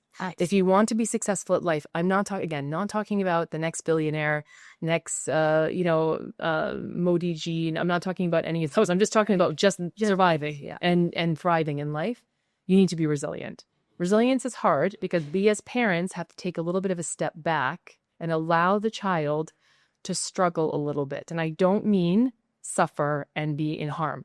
I mean, you have to allow the child to struggle in the situation a little bit, because that is actually where, not only biologically speaking, they're growing, because that's how the brain grows. The brain grows when it's actually trying something. The neurological pathways are developed and grown when they're trying something, and they're not failing at it, but it's frustrating, it's difficult. We have to take a step back, because we want to, as parents, again, protectors, we want to survive, want to swoop in and like do something, but it's actually in the space between them struggling and them succeeding where that resilience is actually built, even if they don't succeed the first time, right? And it's in that moment of how you address that period of not succeeding that really the key is. So when the child is struggling with something, you have to be very aware of how much of me am I projecting into this situation, right? The way I was raised, right? Who I am as an individual, because let's not forget, parents are both two people that are parents now that also have their own history aside from being parents. You have a whole history you're carrying with you. How much of me am I projecting in here? My past experience, my past struggles, my past failure. How much of me am I projecting into this situation? Or am I allowing the child to healthily go through this? How can I be most resourceful to this child in this moment? Now, there are times where you have to go in and you have to take them out. This is not this thing, but try to allow them to come to the solution on their own, because that builds confidence like nothing else. It's like a vitamin booster for confidence. When a child sees something, it was struggling, they learned something. Now, they may not get to the answer right away, but when they get there and they know they can do it, that is just like empathy, showing empathy through behavior. Them actually going through it is the best way to do it. So you have to allow them to. When they don't make it right away, or potentially ever, asking questions like, why did you fail? Or why did that happen? Why questions. It's, again, A to B. It's very limiting. It's like blinders on a horse. They put the blinders on. It's like this. Yeah, you're going to get to your destination, the answer to the question, but it's not really going to help them understand better. What would you like to have done better? What would you have liked to achieve? How would you have liked that outcome? Like, what were you thinking through this? What would you have liked to have done differently? What in that process made you the happiest? Actually ask that question. That kind of turns it on its head, because at this point, the child is feeling frustrated, unhappy, etc. Right. What made you the happiest in it? What did you learn from that? So I, as a kind of philosophy of life, not every moment is a teachable moment, but every moment is a learning moment. So you can learn from everything. You can't always teach everything. So allow the child to learn, because when they learn on their own through guidance, again, mentorship, guidance, then they are becoming so much more resilient when it comes to things. Setting boundaries with your child. So we have expectations of our child, obviously. You need to have expectations of your child. If you have no expectations of the child, you're not setting up the framework for them to, again, life has expectations. You are the child's, it's like you're a little micro society in your own home, right? And you are, again, keeping them seen, heard, and safe in that environment. Yeah. They need to understand that there are things that they do have to do. There are responsibilities, there are commitments, there are understanding efforts and things like that. When you're setting those boundaries, first make sure the boundary is a real healthy, resourceful boundary, or it's not one you're just projecting into it, because that does happen from past experience with parenting and also unlived successes that we've not had. Okay, that's a big one, which is a whole other podcast in itself. Yeah. Make sure you're not projecting that. Does that mean you have to heal all of those? That's your own journey to do, but just make sure you're not, as much as possible, projecting it on. So if you want to be, for example, a famous traditional Indian dancer and it didn't work, and your child really doesn't like to do it, and now you see all the behavioral issues because you're forcing it, are you forcing that? That kind of a thing. With discipline, is it the discipline effective in the sense of the way in which you're communicating the discipline effective? Are you acknowledging the child and then doing the discipline, or are you just saying that's enough? Yeah. And that's it. This is the way it is. Yeah. Yes, that is the way it is. But if you acknowledge a child, I understand you don't understand this. I understand this is frustrating. Tell me how you feel about it. What do you think about this situation? Okay, I hear you. This is the reason why we're doing it this way. Do you have an alternative of how this could be done? Still that you have to be disciplined about it. Discipline is not going away, but maybe there's a different way, because remember that child is they're their unique person. You are mentoring them. You are not dictating them through it. You are guiding them though. So I'm not saying let them run all over you at all, but you have to, it's a partnership in it, with you in the lead of this partnership, in the sense of being responsible on making sure that they hold to the principles, or they hold to the values, or whatever it is that you know that they want to aspire to, but they don't have the experience that you have. So that's basically, you set boundaries for your child by acknowledging them, and then communicating with them, making sure it's a conversation, and then setting the boundary in a healthy manner. Yeah, I think that's a very, very important tool to do, because I can clearly see, that they answer like, we lay rules, Yes. but sometimes when they don't abide by them, the rules are fine. Yes. They are right. Like you said, they give us a framework.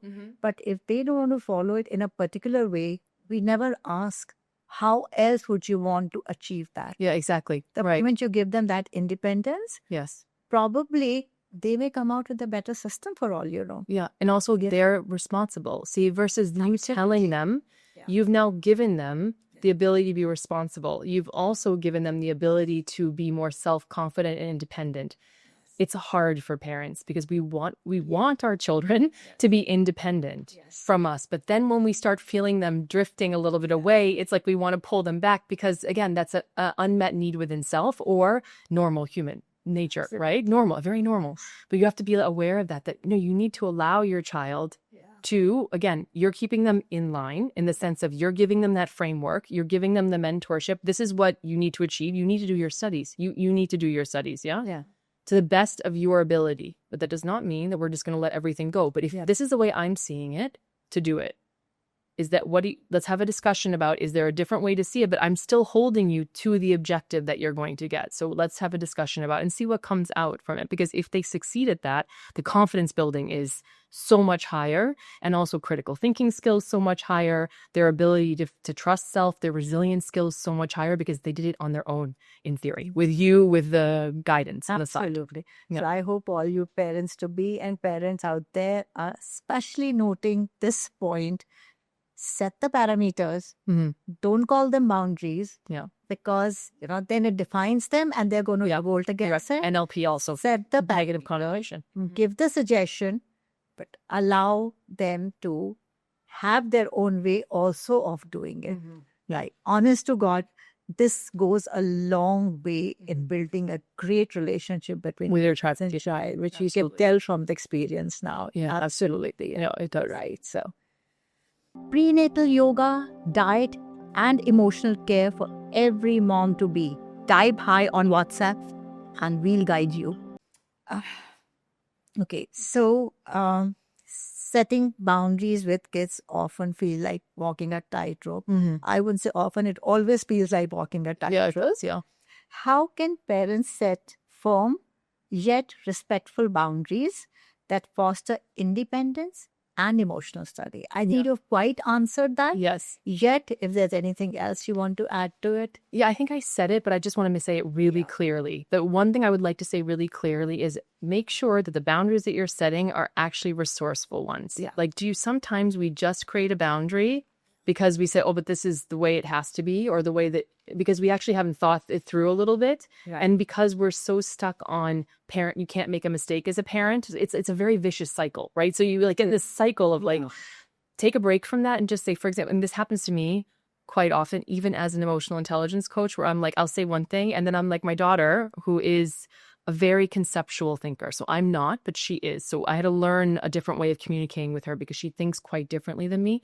She'll come up with something else, and my initial response sometimes is to reject it, because it goes against some kind of boundary or rule that I set. And I'm not talking about a fundamental one. I'm not talking about really like fundamentals. The fundamental ones are very clear.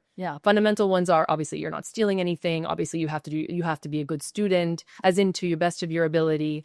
You have to be honest. Those ones, But I'm talking about like little things, different ways of doing things. And she's going to think about it differently. My initial thought sometimes is just rejection, because that's not what was planned, or what the boundary was, or what I was doing. And I have to tell myself, So take a step back and actually ask myself, is this really a resourceful and helpful boundary, or am I just creating this from some other place that's not helpful for anyone? I would just say that's the only thing I would add. Make sure you ask yourself, is the boundary that I've set one that's really resourceful for myself, for the child, and for the relationship? Because it may not have been, and it's coming from somewhere that you've learned, and you need to maybe unlearn it or reset it or go back into that humility part and say, I made a mistake. Actually, no, it's okay. It's how you do it. It's how if you say, you know what, I made a mistake. That wasn't actually the right thing to do. I think we should come up with another one. This is what I think it is. And it's not what you're saying, it's how you're saying it. It's the impact is huge. Yes, to respect the personal values. Yeah. I think it's very, very important. It's very universal values, there should be no compromise on, like you said. No. Absolutely none. No. But personal values, they should have their bath at 8 o'clock in the morning. Yes. Or at 10 o'clock, beyond a certain age. Yeah, of course. I think it's very important to let them be. That's really true. Yeah. This, again, is like, I think one of the most important parts of the podcast, which I personally feel, and I'm sure the audience will realize it also. Mindfulness and presence of parenting. Yes. Honest to God, the word itself speaks volumes. How can parents incorporate mindfulness and presence into everyday parenting?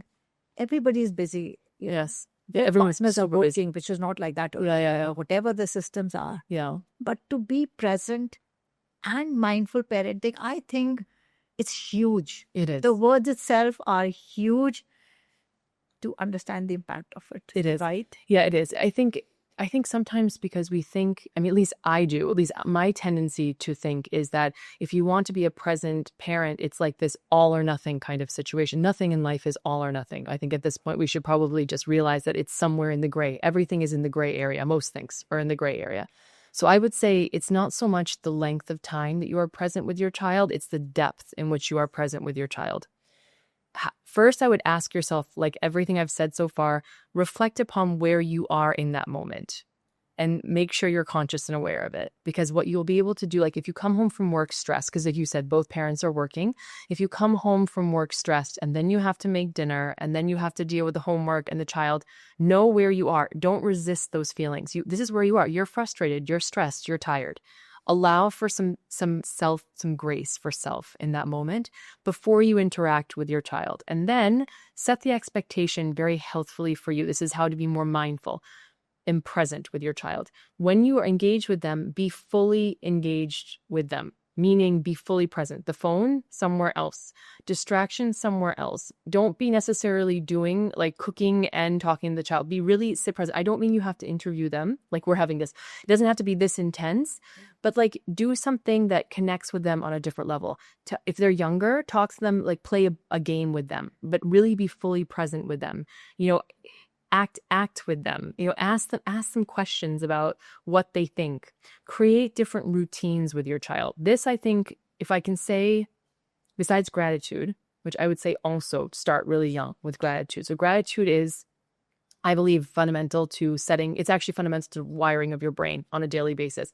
If you wake up every morning, 3 things that you're grateful for, no matter what they are, it could be really small, like I have a bed, or that I'm alive this morning. That's the biggest one. Or the other one is I have a family, or I have food, or whatever it is. I'm so grateful. Just start that same practice with your child. So you can do that practice with your child. This is mindfulness for self and mindfulness for the child. Engage them in those activities with you. Don't just do it yourself and like in a closed room, share that. We call this gatekeeping, I think now in Instagram or whatever they call it. Like, I'm not going to gatekeep this. It's like very, I guess, Gen Z like language. I'm a millennial, so I'm not Gen Z, but I would say like, I'm not going to gatekeep this. Like you don't gatekeep that. Involve your child in this process. My biggest thing that I do with our daughter, if anybody wants to adopt this, I would be really happy because I find it very effective. So every night when we go to sleep, unless I'm traveling like I am right now, but when I go to sleep, we lay down together and I ask her, okay, what made her the happiest about today? What was her biggest challenge? What was her biggest learning? And then what would she like to do differently tomorrow? Or what would she like if she could take something from today and repeat it tomorrow? What would she do? Or would she change anything? I ask her these kind of questions or whatever it is. And then the gratitude things, 3 things you were grateful for today. And then the next morning, 3 things you were grateful for. So it's again, mindfulness. It's very mindful. It's very engaging, but it's also mindful for the parent because you're fully present with the child. This takes 10 minutes, like max. I wrote an article a while ago about if you can just do 3 times a day, there are 3 really key points with your child. When the child first wakes up in the morning, this engagement with the child, and I'm not saying ask these really deep questions first thing in the morning, especially if your child's not a morning person. My child is not a morning person, so that would not go.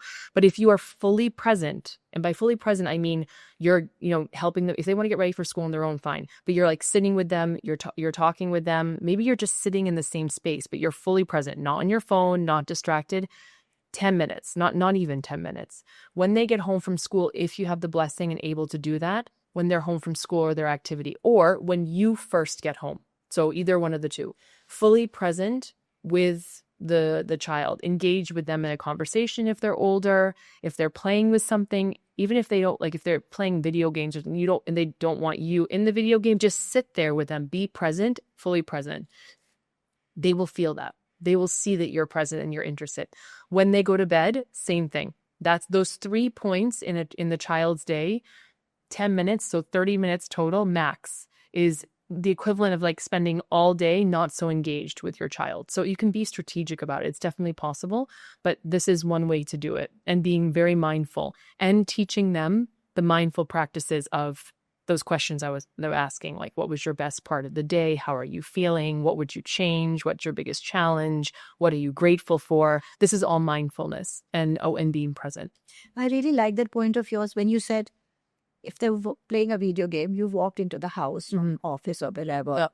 you just go and sit next to them. Yes. That sense of feeling of your presence, Yes. I think is huge for a child. It is huge. You're not disturbing them. No. You're not saying anything. No. Somewhere on the line, they'll start talking to you. Yeah, they will. Absolutely. And I think that presence itself can be very calming, and that sense of security, that they're there. Yeah, I absolutely. think that's a very nice thing to do. It is. Suggested today. Yeah. It's again, seen, heard, and safe, but also that you value them enough, even if they're doing something that they want to do, that you are sitting there, you are mentoring them on this path. You are there. Yeah. It is very important. Most of our communications happens non-verbally. It's about 70 to 95% of our communication is non-verbal. There. It's present. That's what I felt when I read the word mindfulness and presence. Presence. It's just being there. Yeah, exactly.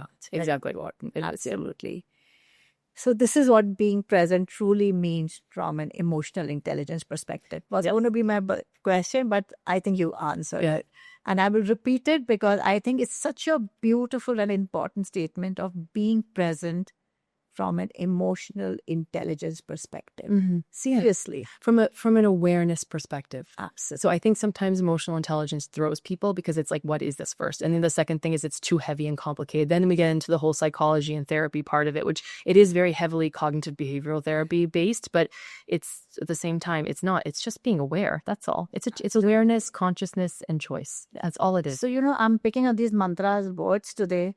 Pause, space, awareness. Mm-hmm. Put them all together. Yes. It may need a little practice. Yes. But they are absolutely possible. Oh, it's easy. With some practice on a day-to-day basis, with awareness, that pause and space, I think can do wonders for every human being. They can. Be patient with yourself. Just be patient with yourself. Just take the information, this information, but others. I mean, other information. Take it and just sit with it because your brain is really smart. It will do amazing things. And then please be gracious with yourself. It's a journey. Parenting's a journey.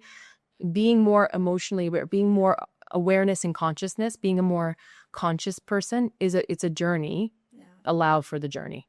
Absolutely. Don't resist the journey. And out of personal experience, sometimes you're sitting here, we're talking, it sounds all really nice and you're in a space right now. Yeah. You step out and something hits you hard and everything kind of changes in a second and you go back into the same mold. But I think being aware will bring you back to the consciousness that you went wrong. Yeah, exactly. And I think that itself is a huge first step. Yes. That if you... Then it passes, oh, I reacted. Yeah, that didn't go so. Just the beginning of the awareness. So I hope all you guys sitting out there are picking up this point, that the awareness to the whole thing. It's the first big step. Yes, it's a huge step. It's about, but it's the biggest step one. actually. It's by To far. develop those soft skills. Yeah, absolutely. Make you into that. Actually, to get you to that place where the product of that is happiness. Frankly, that is it's the health part. To get you to that health part, it's the first step, because again, that doesn't mean you go outside. You've heard this. You go outside, you have a reaction, but all of a sudden there's going to be these changes. And like anything, it's small little incremental changes. Sure. If you just keep on focusing on this awareness for like a couple months at a time, it will change. After that, a couple months, and it just happens. It's like people when they have these breakthroughs of things, it's like, what happened? They can't really put their finger on it. They just know something really shifted within them. This is what the shift is, but it's small little changes. So this may sound really overwhelming, but it's not. It's just little changes and starting with awareness. And I can actually tell you today, sitting here, that these little shifts, the children pick up very fast without you doing anything. Yes. Just last night, like I said, it made me very emotional to read that question, that my boundaries were harsh. Yes. Right? And maybe my intention was great, but I today felt, yes, they were harsh. Just last night she told me, I said sorry to her for something. She said, I like your podcast thing because you learn to acknowledge where you're going wrong. Yeah. See, without doing anything, the shift has probably happened. Yes. Which has already been picked up by that. Yes. And to me, it was a beautiful feeling. It is a beautiful feeling. Absolutely. And so much healing there also. Yeah, absolutely. For her you. and for probably. Yes, for both of you. For probably. both of you, yeah, for sure. Yeah, absolutely. It is. It's a beautiful journey. It is a beautiful journey. Everybody should take it, yeah. So says children often mirror what they say. What are some emotionally unintelligent behavior patterns which we might be modeling without even realizing it? Yes. These are usually because of a lack of awareness and consciousness. Also, mainly because we didn't give ourselves a space, and the things we've spoken about before. So setting these boundaries that you haven't thought through the process of where they're coming from. This is the first one. And how that manifests itself is when you just don't engage with the child. So they say something and it's like, you're wrong, that this is the way it is. Yeah. Like this is the one way. I'm not saying you shouldn't have the boundary. You should have it as long as you've tested it and you understand where it's coming from, but you engage them first. So I acknowledge them. I understand this. This is the way it is. I understand you're angry, but you cannot throw something at somebody. Like, you know what I mean? This kind of a thing. That's one. 2, language, as we've talked about before. The words we use. The words we use can be very... Okay, so we have this thing, which I work with every single one of my clients has this. I don't care, from heads of state that I've worked with, CEOs that I've worked with, children that I work with, school systems that I work with, anyone. Myself also, full disclosure, we as human beings have these things called self-limiting beliefs. And our self-limiting beliefs come from something that we've been told, that we've told ourselves, or that we have that society has told us, in some way, shape, or form. A lot of these come from those people closest to us. So our caregivers tell us, and how this manifests itself is, oh, she's so smart, or you're so smart, or look how, or no, you really are too boisterous, or whatever it is. Be careful about the words that we use, because the words we use, they internalize, and then that's how you set and define yourself. And it's almost impossible not to do that unless there's something in a break. For example, if a child has been told, I'll give you my story. For example, my personal story on this one is I am from a family that my parents are my biggest blessing. I say this all the time. I'm so incredibly grateful, and almost all my friends, they all meet my parents and they're like, you're so lucky with my parents. I'm like, I know, I was so lucky with my parents. Does that mean they didn't make any mistakes? Absolutely, they made mistakes. Does that mean that there aren't some things I wish they had done differently? Absolutely. Have we as adults now, and now both as parents, discussed this and had conversations about it? Absolutely. Was it anything traumatic or anything else? Absolutely not. It was normal, everyday things. I am from a family where my mother and my sister are very creative in the sense of art. So like my sister incredibly creative. I mean, anything she does. You should see like sewing, painting, pottery, anything she touches will be like, some kind of masterpiece immediately. Yeah. My mother also in the same vein. Like I would say she can draw really well. Her penmanship, which my daughter actually got, which I'm so happy about, is absolutely beautiful. I, on the other hand, am not particularly creative in this way whatsoever. So I grew up thinking that I wasn't creative. I think it was probably either I felt that because of the environment. It may have been told to me, but not intentionally, like not in a cruel way, but like, oh, well, your sister is, the artist or whatever, or teasing me about my lack of drawing skills, which is legitimate. Okay. I'm not going to say that it's not there because it is. Yeah. We all can't be great at everything. Right. It took me a while to undo that I actually am very creative, but not in that same way. Yeah. But I totally define myself as a non-creative. I define myself totally as an intellectual because that is my natural strong suit is into being intellectual. I would say very intellectual, very into school, very into these things, very high achieving, very all those things. Not so much on the creative side of it, but now as an adult, and now that I actually allowed myself to be that, to actually be my full self, I see throughout my life, I had these like sprinklings of being very creative, but just I was defining it wrong because I had a self-limiting belief, right? This is where our words, can we avoid that for our child? No, not 100%. I mean, really, we cannot be walking on eggshells. Oh, it's ridiculous. You can't do that. But being very conscious about the words that we're using. So please, if somebody does something, oh, you're so, hopefully we don't do this, but it happens. Oh, that's so annoying. Or, oh, you always have to be argumentative, or you always have to be difficult, or dismissing somebody. Oh, just get over it kind of a thing. Or you're always too emotional, or whatever it is, things like this. This is not emotionally intelligent parenting that can have significant long-term impact on the way that the child thinks. Does this mean that it's ever going to happen? No. If it happens one time, it's not cemented in the back of the child's head. If it's a pattern, when it's been told over and over again, then the child begins to believe it. It will take something pretty significant for them to unthink this, sometimes that's therapy, but sometimes it's just life telling them something different. So it's helpful if we don't ever try to get that in their brain in the first place. So I would say those two things, and then just not acknowledging the child. So when you tell them something, they say something, you don't acknowledge their point. You don't acknowledge, it may be be like you may be like, again, the child doesn't know. They're perfectly whole the way they are, but they also haven't experienced life, dismissing them, not acknowledging interesting thoughts. Okay, I get where you're going with that. Or, okay, right, I hear you. I know where that's coming from, but this can't be this way. And this is the reason why. You don't have to justify everything. Just this is the reason why. And this is what we're going to be doing. And this is the reason why I'm doing it. You don't have to justify it more than that. But these are just dismissing them. It's not helpful for you or the child long term. It may feel like it's effective because it's authoritarian, but it's not effective in the child's emotional development, or necessarily the success or the resilience, or for your relationship with the child. It's also not great for you either, because it doesn't feel great. I mean, we may think it's working, but it doesn't actually feel great within ourselves. No.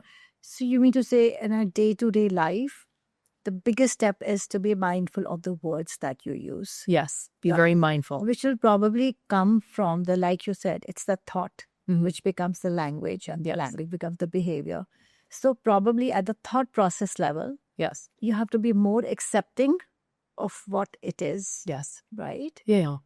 I think acknowledging of what it is and just be aware of what you're saying. That doesn't mean you're going to do it 100% correct all the time. It happens. Please don't think that I'm saying that because I'm not saying that, because it's not realistic and it's not real. Right. But the more conscious you are of it, the more conscious you are of where it's coming from, the less likely you're actually going to say something that will have that negative impact.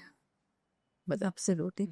I think it's a big lesson to learn that, sometimes, like you said, the way we are brought up, if it works for us, so we think that's the way to do it. Yeah. And I think that what has to be unlearned. Yeah, exactly. Because it may have worked for us, between us and our parents, but that cannot be the norm. It doesn't necessarily work all the time. Absolutely. I think every child, even between your 2 or 3 children, yes, every child should be treated individually. What may have worked with the first one may not work with the second one. Yeah, and so I think respecting that, looking at it, yes, I think that should be the biggest unlearning piece. Yeah, unlearning. Yeah, And if it doesn't work with the second, if it doesn't work for the first child, it works. The second one, it doesn't. I mean, logically and rationally, it makes sense because they're not the same person, right? No two persons, same parent, same household, not same person. Absolutely. So rationally, why would you try to do exactly the same? The other thing too is I do think you should, as a parent, question everything and trust yourself enough to question yourself. So question, not undermining yourself, just question yourself in that, not why, but what's going on here? What do I really think about this situation? And more than likely, if you're a conscious parent, you'll just affirm what you already believe as the right way to do it. But sometimes it will kind of pull you like, oh, wait a minute. No, that wasn't what I was trying to do. Let's try again. You're building trust in yourself. You're building confidence in your ability to parent also, which is really important. Absolutely. So, coming to, like you said, building confidence in yourself and just like self-care and emotional wellness for the parents. Yes. I think while you're building them up, having that confidence in yourself also Yes. to move forward, I think it's a day-to-day process. Yes. Yes. And I think, like you said, one has to be very gracious about it. Yes. Not harsh on yourself because your intentions are great. Yes. It's just that maybe the mood was wrong, where the learning happens on a day-to-day basis. Yes. So my thing is like, of course, it says why, which I have already realized. Why is parental emotional self-care not a luxury, but a necessity? Yes. Yes. Honestly, by the end of it, I understand it Yes. is a complete necessity. Yeah, it absolutely. I mean, how are you going to parent and be the best version of yourself if you're not in a good place, Absolutely. And granted, we are not always in a good place all the time, but there are things. And I think sometimes when we think of self-care, we think of like massage or like take a holiday. These are just micro minutes, like micro times within your day to just reset for yourself. So we talked about it earlier, just saying, I need a moment. That is self-care. That is actually giving what you need above your family's needs maybe for the moment. Now, I know that sounds like sacrilege a little bit, like I'm saying something horrendous when I just said your needs. Or how can you be the best mother, father, parent, daughter, son, etc. to the entire family unit if you are not doing anything for yourself? It does really start, just this whole journey starts with you. But saying, I just need a moment. I need 5 minutes. That 5 minutes can make a huge difference. Yes. I need meditation. I cannot support meditation like enough as a skill. It's a skill. Like, I think any kind of meditation, great. The type of meditation that I endorse the most is this concept of non-resistant meditation, which is where it's more in the Buddhist side. It's not Buddhism side. It's not led. Okay, so it's not a led meditation. It is, and it's challenging because you literally have to just sit in silence, dark better because it's easier, less stimulation, and you just allow your thoughts to come and you allow your thoughts to pass. That's it. There's nothing else with it. It tells you a lot about yourself and what's going on within you. It also allows you to sit with yourself in silence, which is a huge skill to do. It allows for space, that space that we're talking about. And it's a lot of self-care because you feel like you've actually sat with yourself, like you've given yourself the time. Because even if it's challenging to like let the thought come, in the beginning it's challenging, let the thought come, let the thought pass, you're really doing something for yourself. So self-care is the number one place. Self-care can be everything I've said. It can also be therapy, as we've talked about before. It also could be mentorship, if you feel like you need that. It can be going and talking with other mothers so you feel more normalized in life. Normalization is, we're social beings, so you need to have that. Like you need to have some kind of, again, we used to be in big tribes of people. We used to be in extended large families where we didn't even have to ask for normalization because we would see it, we would experience it. But now we have to go search for it. So go get it. Find your tribe of people. Find your mother tribe, your father tribe, whatever it is. Find it. Please go find it. That there's nothing wrong with that. If you need to take a break for yourself, please do it because you will be a better parent when you come back.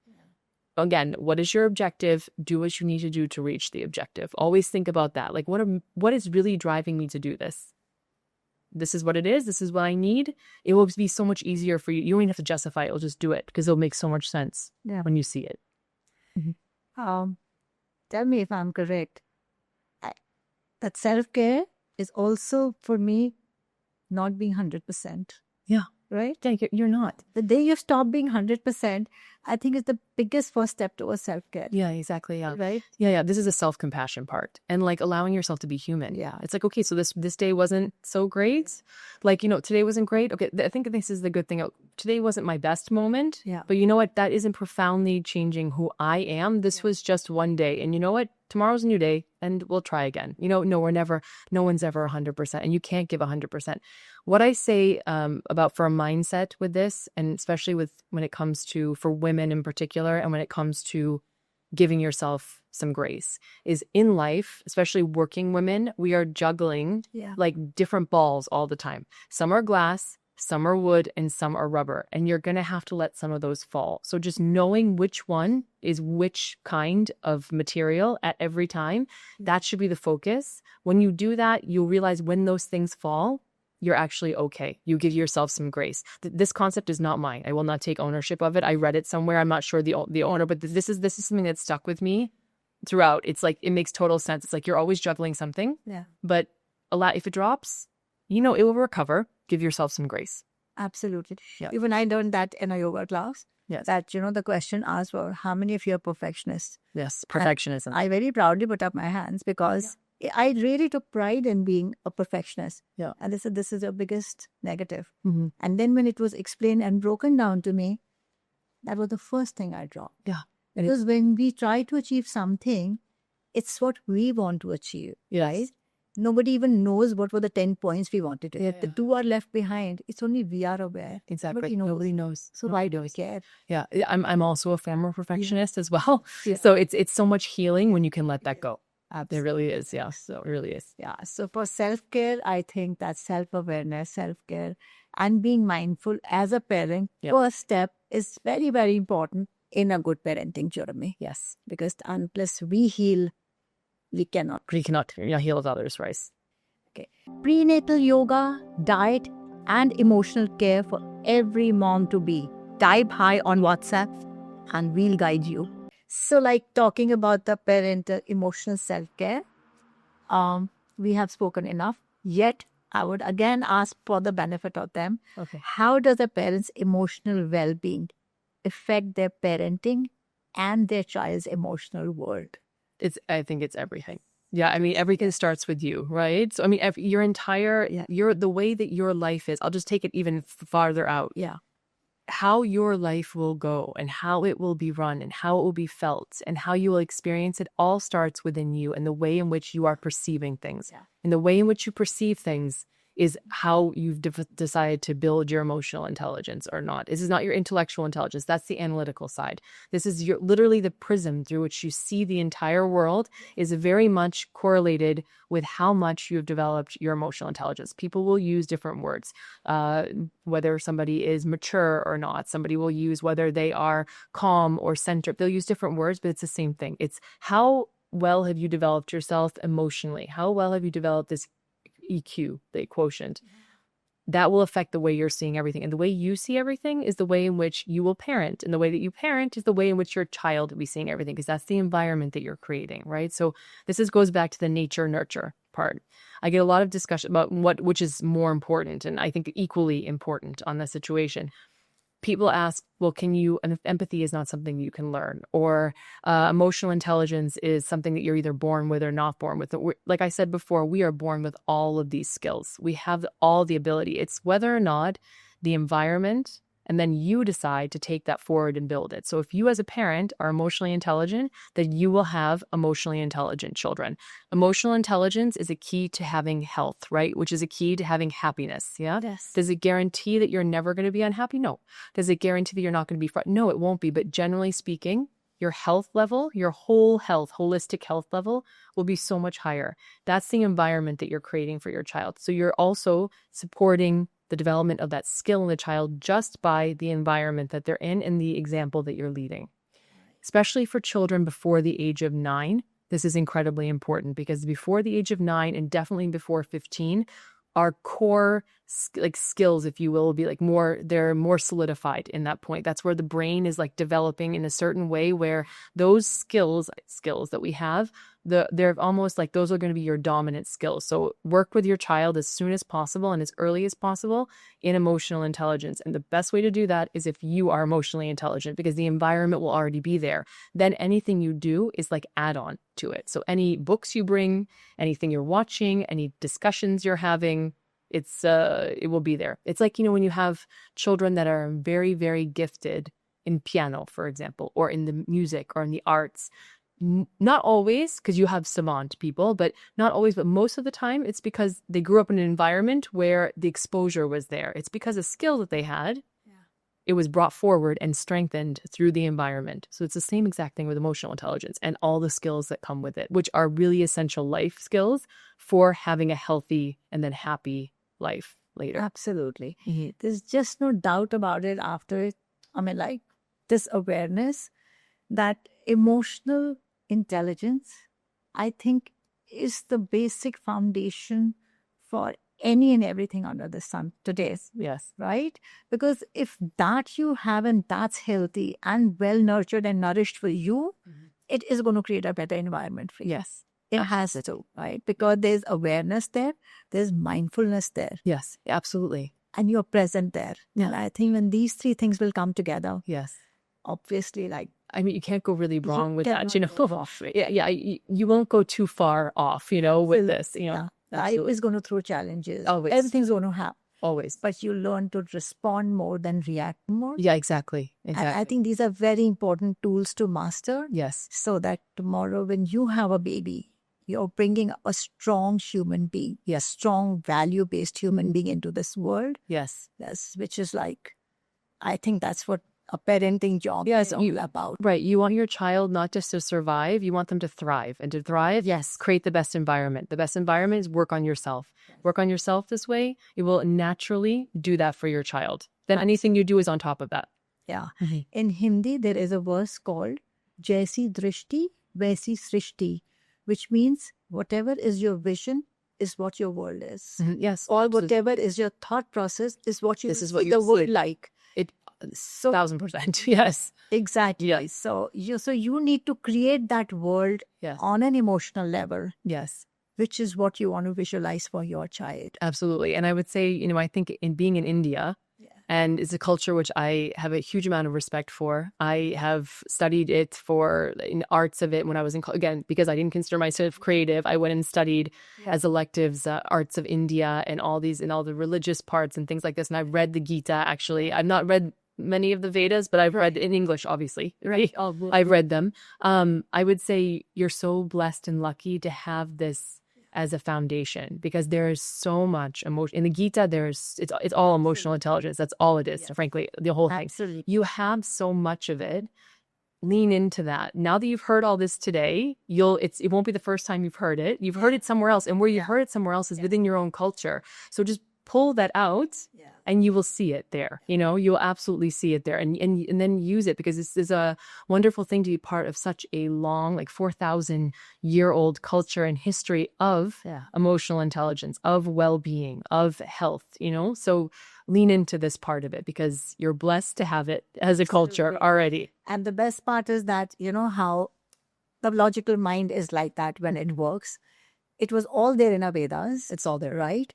But it was there in the scriptures. Yes. Today, when the scientific world, like neurologists, psychologists, gynecologists, doctors, when they started relating to this, because this science is exactly that science. Yeah, exactly. And it's such a beautiful, in today's time, amalgamation and awareness of our Vedic sciences, backed by the modern science. Yes. That, I think it's a very blessed era for the generation out there who are planning parenthood or were already into it, to be aware that all this can really, really create a beautiful day. Yes, it can. Yeah, you have all the tools. It's an amazing. So it's just the right time that these two things have come together. Yes. And we've been able to create 9 and Beyond. And we feel really blessed about it, because honestly, a few years back or a few years later, I don't know. But today, it's so good that the modern sciences and the old Vedic sciences are coming together Yes. to do this. Yes. Yeah, it is. It is. And it's, And when you people,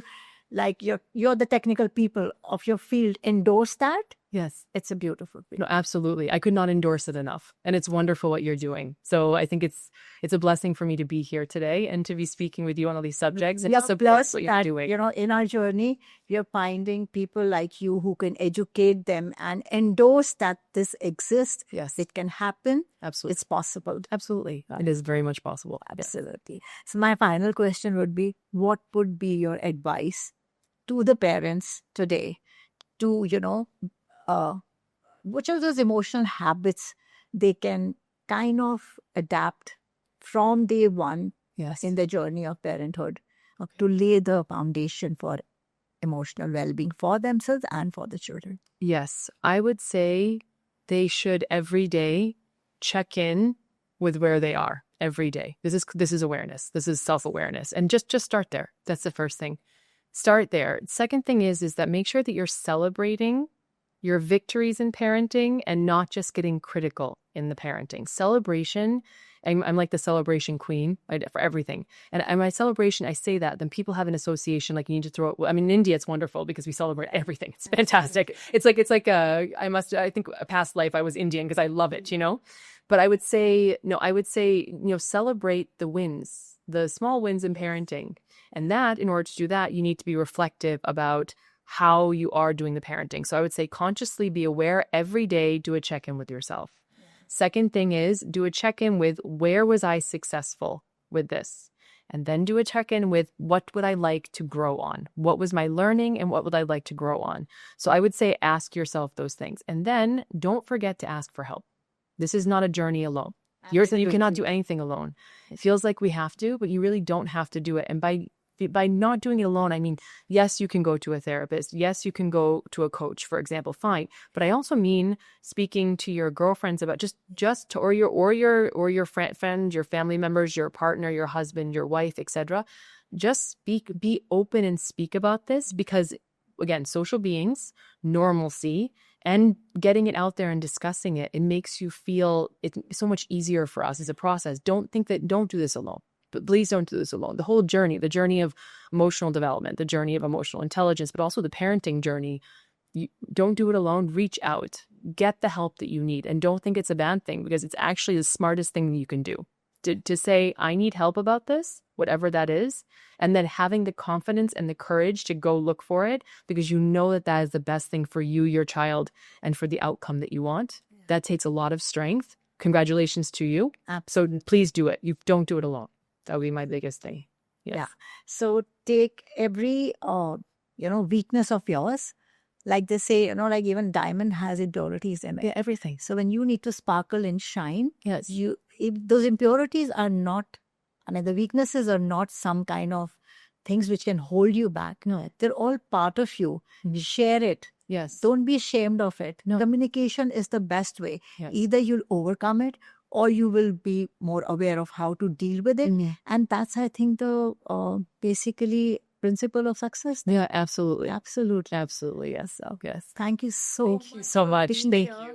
It was the most enlightening and emotional session, like I said, for me today. Oh, thank you. Because for me itself, when I went through your question, every word written was like an eye-opener. Yeah. So, and I hope, thank you. And I hope you enjoyed it as much as we enjoyed getting the wisdom from you. I absolutely loved it. Thank you so much for your passion. Thank you. Your commitment in the line that you are in making this world a beautiful place. Thank you. So honestly, we're grateful to people like you who have the capacity to share and create more beauty around. Thank you. Thank you for allowing me for my passion to meet my purpose because you're giving me so much fulfillment and I wish you absolute great success and the best in doing this. It's wonderful what you're doing. Thank you so much. Thank you so much. Thank you. Thank you, you beautiful people out there. You all are beautiful.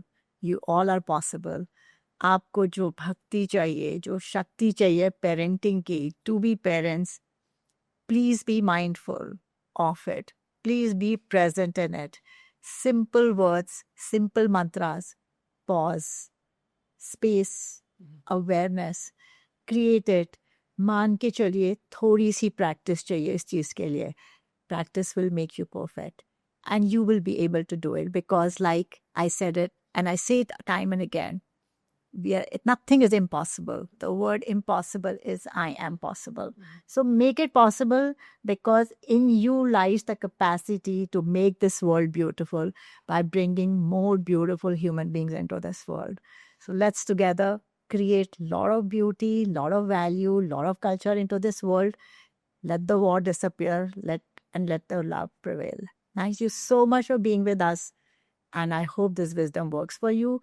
Any questions, any doubts, please feel free to talk to us, to write to us.